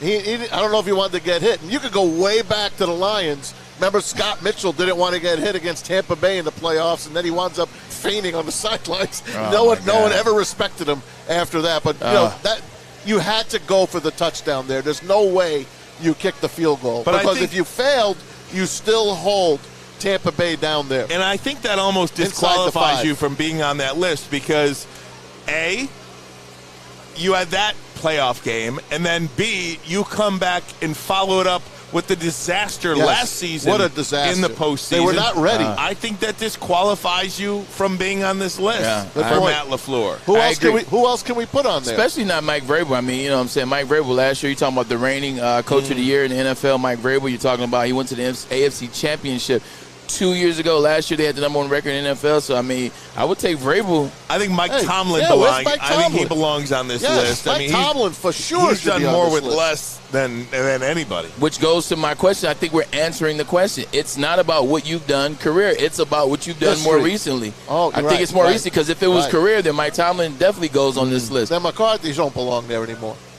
Yeah, I mean. He should be scratched. What has Frank Reich done? Besides lose games to Jacksonville in the final Sunday of the regular season? Besides beg Jim Irsay to bring in Carson Wentz. Right. Like, he made a mistake. Bad general manager. And it happens, but, you know. He bet on his guy, and his guy understand crapped it, but out. that happens. Like, I would get rid of Reich, get rid of McCarthy. And get rid of both of them. I love Shanahan. Who are we missing on it? Like, what coaches aren't on here that we're missing? Tomlin. And then Tomlin. You know who I would have put on there, right? Brian Flores. Well, what about... I would have put Brian Flores on there. You know who else belongs on here, I think, is Sean McVay.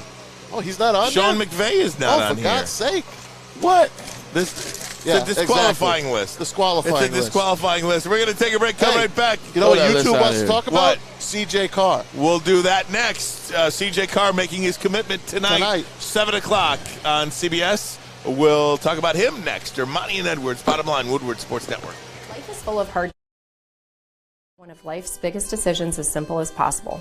My name is Christina Gennari, and for over 20 years, I've helped hundreds of families buy and sell homes. We cover all of Metro Detroit and more, from large luxury homes to starter homes. We will work hard to make sure that you get the home of your dreams. So if you're in the market today or even thinking about buying or selling in the future, make the obvious choice. Christina Gennari, the obvious choice in real estate. Visit us at soldchristina.com today. Fellas, let's be honest. We like things to be easy. We like simple stuff, like sports 7 days a week. We like things uncomplicated, like Lady Jane's Haircuts for Men. Open 10 to 8, 7 days a week. Walk in anytime. Sign in, sit down, watch your favorite team play. And before you know it, your hair will be game ready. Open 10 to 8, 7 days a week. Walk in anytime. Lady Jane's Haircuts for Men. It's wicked awesome. The only sports network in Detroit that starts with a W. You know, because we win. Woodward Sports, Detroit's winning sports network. Woodward Sports Network, taking you to the top of the hour. We are live here at Freedom Hill. It is the 8th annual Cars and Cigars Smoke Detroit. This event started back in 2014, bringing people together, business leaders from all across the region. And, of course, individuals who have a passion for cars, a passion for cigars, and a passion to help out the community, because this thing will raise $1.3 million, and it'll be spread out amongst 30 charities in the Metro Detroit area, along with the Fuente Cigar School in the Dominican Republic. What are you guys eating over there? That's what I'm talking about, man. Now, what was it like? How the ease to just walk up to the tent and get the samples? Walk up, ask them. They'll load your plate up. You can load your own plate up. Look at that. The heavyweights. That'll be great. Yeah, that'll be great. When you guys are done, go ahead and we'll take some a little bit. Okay. Braylon, CJ Carr is going to make his announcement today. And some people have already said he has. Yeah, he has. And it looks like he's on his way to Notre Dame. Right. What is the – how do I say this? What's the point in making the announcement right now? He's a sophomore. You know what I mean? No, he's a junior. Is he? Well, he's 2024, so what does that make you? Oh, yeah, he's a sophomore. You know? Yeah, he'll be a junior coming up. So early. So much can happen. Why do you make that decision so early these days? I mean, I stay relative. I mean, I don't even know that they make the decision that early that day in the NFL. I think they typically wait, have the big thing, you pull the caps out. But I think it's about relativity. You know what I'm saying? It's about the relevance. It's about being important. It's about, I made a decision. I'm collecting this, and I'm already announcing that I'm going to Notre Dame. So now here we are sitting in the end of his sophomore year, getting into his junior year. Now he's already, he's a 5-star. Like, how is he a 5-star? He didn't even start this year. I don't think. Like, I don't want. Kid. I want to say I don't even think he started this year. I think he backed up. You know, these kids, they go to camps and they perform at these camps, and that's what puts the star. And now, look, I mean, I'm sure he's very good, but he's a sophomore. He'll change his mind. You know, I kind of feel like that too, right? So he'll make his decision tonight, and then next year he's going to say he's going to Michigan. I'm not even paying this stuff any attention. Good. Like, he's a sophomore. That's why everybody, like the guy jumping into to Tammy Carr's hacking her Twitter, jumping into like a comment about him, handing the ball off 30 times. Why would he go to Michigan? Like, guys like that, I don't understand. And to have a conversation about this kid, who once again is just a kid. He's a sophomore. He has 2 years to make a decision. He'll figure out what he wants to do. Maybe he changes to Michigan. Maybe he changes to Michigan State. Hell, maybe he goes to Ohio State. We don't know. But at the end of the day, let that man be it. Let that young man be a young man. Let him have fun. All right, we got a plate here from Chef Bobby. Chris, thank you so much. More where that came from over here, too. Thanks to Chris. All right, looking good over here. Smoke Detroit. I do. People get all bent out of shape about this stuff, too.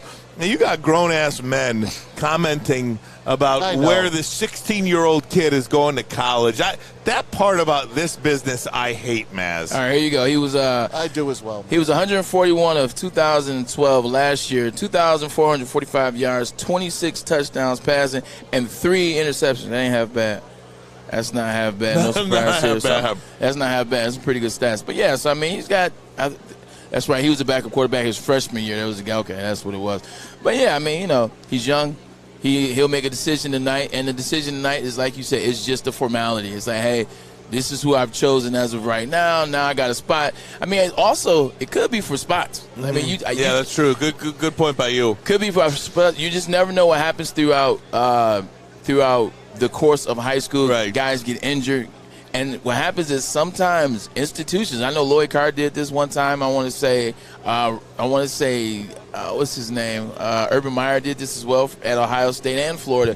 Guys that were on scholarship, they committed already to go to your institution. They tear ACL, they tear a knee up, or they get hurt and they have a career-ending injury. They still honor those scholarships a lot of times. Do they? Yeah. So I think for a situation like that, you know what? Hey, you know what? Boom! I want to go to Notre Dame. I'm announcing I'm going to Notre Dame. It's already set in stone. That way, I got his college. I have a school. I have a place. I don't have to think about the decision that much. Now I don't have to go out there and be trying to play for the scholarship. He's already accepted. Who's the new head coach there? The defensive coordinator. Yeah, I forget his name. Marcus Freeman? Marcus Freeman. There you go. Look at you. He's so obviously he made an impression. And honestly, too, Maz, I mean, you know, I guess I'll answer my own question, too. You know, if C.J. Carr wants to go to Notre Dame and you don't give Notre Dame a decision, well, then Notre Dame's going to go recruit a different quarterback that is going to give them a yes. Right. So then you lose your spot there in that respect. That ain't a bad gig either to go to Notre Dame. No, absolutely not. I mean, that's a great thing. And honestly, and I've mentioned this before, maybe C.J. Carr doesn't, you know, there's so much pressure on C.J. Carr to pick Michigan. Maybe Michigan isn't high on him. You know, have you ever given that thought? Maybe Jim Harbaugh is just not the style of quarterback that Jim Harbaugh is looking for. I don't know, because there's a kid out of Detroit, I believe he plays at King, that is a 2024 as well, that is a top target by the University of Michigan. So maybe you're just reading the tea leaves. Maybe that's the guy that Harbaugh wants. So you don't, and maybe C.J. Carr knows that as well. Maybe J.J. McCarthy will start by then. Well, I think J.J. McCarthy will be starting in the NFL by then. By the way, that's a very good point, Ryan, because my brother, Berkeley Edwards, when he was coming out of, he was at Chelsea High School. When he was coming out, he was one of the best backs in the country. He was one of the best backs in the state. He was the fastest kid in the state. He was the fastest kid in the country. You can look the times up. I'm not making this up because his last name was Edwards. Michigan, and this is when they had Brady Hoke, they weren't recruiting Berkeley.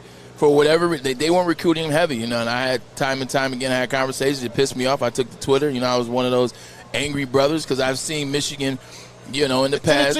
I've seen Michigan recruit, you know, brothers in the past just off the strength of their brothers, and their brothers were trash. I'm not going to say any names, but they were garbage. So I figure it out. So I was, you won't, but because. So I was very pissed about that situation. They chose not to recruit Berkeley for whatever reasons. And you look at the running backs that were in his class, I mean, it's laughable almost. I mean, Fitzgerald, Toussaint, some other ones.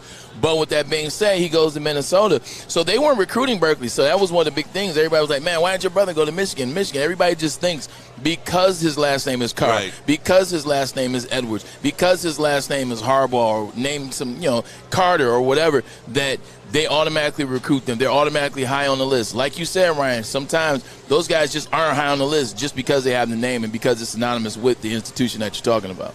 Guys, I want to take a break, and when we come back, we're going to discuss win totals, projected win totals for Michigan and Michigan State. High on Michigan, not so much on the Spartans. What do you guys think? We'll have it for you next. We are live from Freedom Hill Cars and Cigars 2022. That's what you're getting hungry. Oh, dude, here, have a meatball. No, I'm good. It's really good. I'm going to wait. Dude, it's so good. I'm going to wait. I don't eat on the air. Oh, very good. We'll be right back. Fest is back at Big Boy. We brought back some of the classic breakfast items like the strawberry French toast, hot cakes, and waffle. If you're not feeling breakfast, try our new strawberry bacon chicken wrap, crispy chicken wrap, nacho wrap, or strawberry salad. The perfect recipe for springtime. And don't forget to grab dessert, including our berry delicious strawberry pie for only $1.99 with the purchase of $7.99 or more at participating Big Boy locations. When you need apparel, there's only one place to go. Big Frog in Novi. With no setup fees, no artwork fees, no minimum, and a 24-hour turnaround, you can have your whole team outfitted in no time. Embroidery, direct-to-garment, vinyl, and screen printing, Big Frog has it all in all the styles you want. So whether it's a sports team, fundraiser, school event, or corporate needs, Big Frog is your one-stop destination. Visit bigfrog.com/Novi or call 844-4-BIG-FROG. You don't have to go to the beach, man. You don't have to get your butt crack full of sand. You just need a little chili peppers, man, to get that glowing beach chili peppers tan. Woo! With 26 locations in the Metro Detroit area and more coming, Chili Peppers Tanning is where you'll find the cleanest salons in the D. Join the Pepper Club for the best deals on unlimited tanning. Head to chilipepperstanning.com. You just need a little chili peppers, man. Make sure you download the Woodward Sports app in the App Store and the Google Play Store today. Take Woodward Sports with you wherever you go and listen live on your phone or mobile device. We are having a lot of fun out here at Cars and Cigars Smoke Detroit 2022, 8th annual.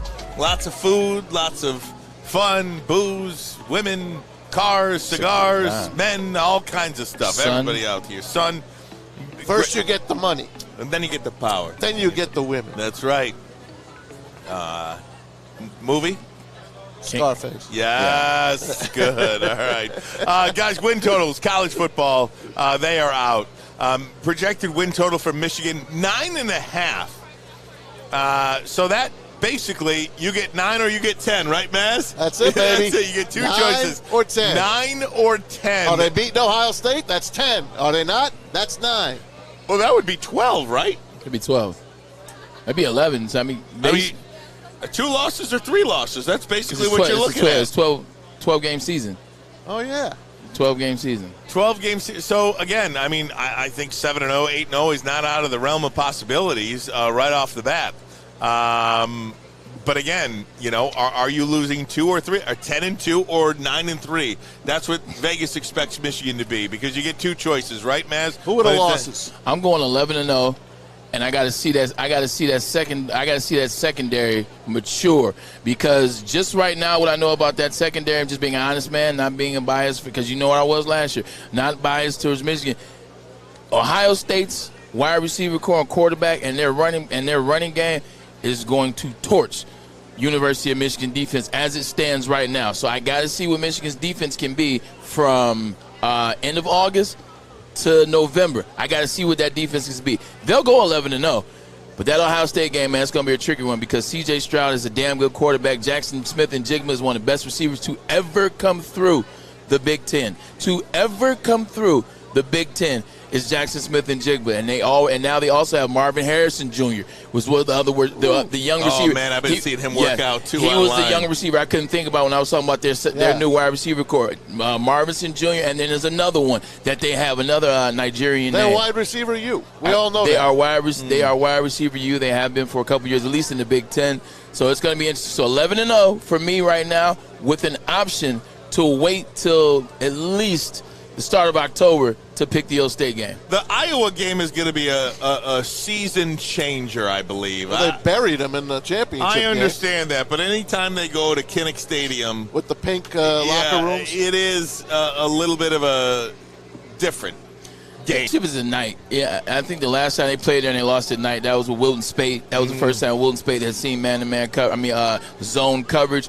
Wilton Spate was just used to reading man-to-man and throwing the ball up to Amari Darbour or J.U. Cheston. When they played zone that day, it confused him. He saw a lot of looks he hadn't seen that season, and he had a horrendous game, and he lost that game. If it's a regular 1 o'clock kickoff, 2 o'clock kickoff, you know, I don't look for anything special out of Iowa. They don't return a necessarily great team. They lost a lot of their good players last year. Their offensive lineman was amazing. I can't remember what he went. He went number 26 in the draft last year, and then Carl Loftus, who was their defensive end. Carl Loftus, that was Purdue, excuse me.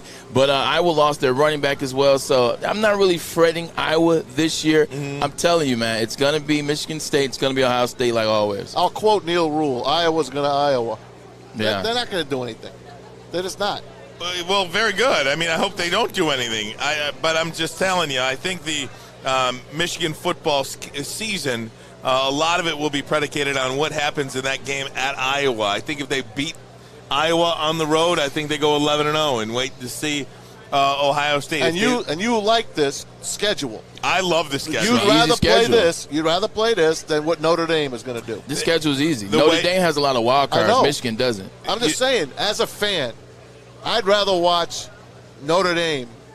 If I was a Notre Dame fan, I'm happy watching that schedule. I understand. As a Michigan fan, I'm not so excited about watching this schedule. I understand. As long as there are only 4 teams that make the college football playoff, I would rather my team have an opportunity to get to the playoff than have me jonesing for a Michigan-Tennessee game in September or a Michigan-Florida game in September. What this guy said. That's just what it is. You know, life is a game, right?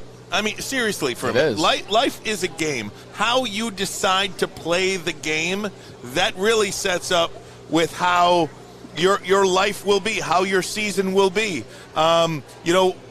Michigan, they have chosen to take an easy path with this schedule, and they will make some people angry. I know. They'll make some season ticket holders angry. I got to see Colorado State. They'll make voters angry, I got to see Hawaii. They'll make voters angry until they get through the Big Ten schedule, and they beat Iowa. They beat Michigan State. They beat Penn State, and they beat Ohio State. You know what? It's all the same place. And that's what I was going to say, Ryan. I agree 100%. Who cares if you're upset in September as long as you're happy in November and December and January?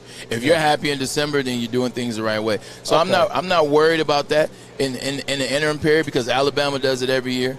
Ohio State does it every year. Ohio State, I mean, they played Oregon last year, so, let me give them a little credit. But Alabama does it every freaking year.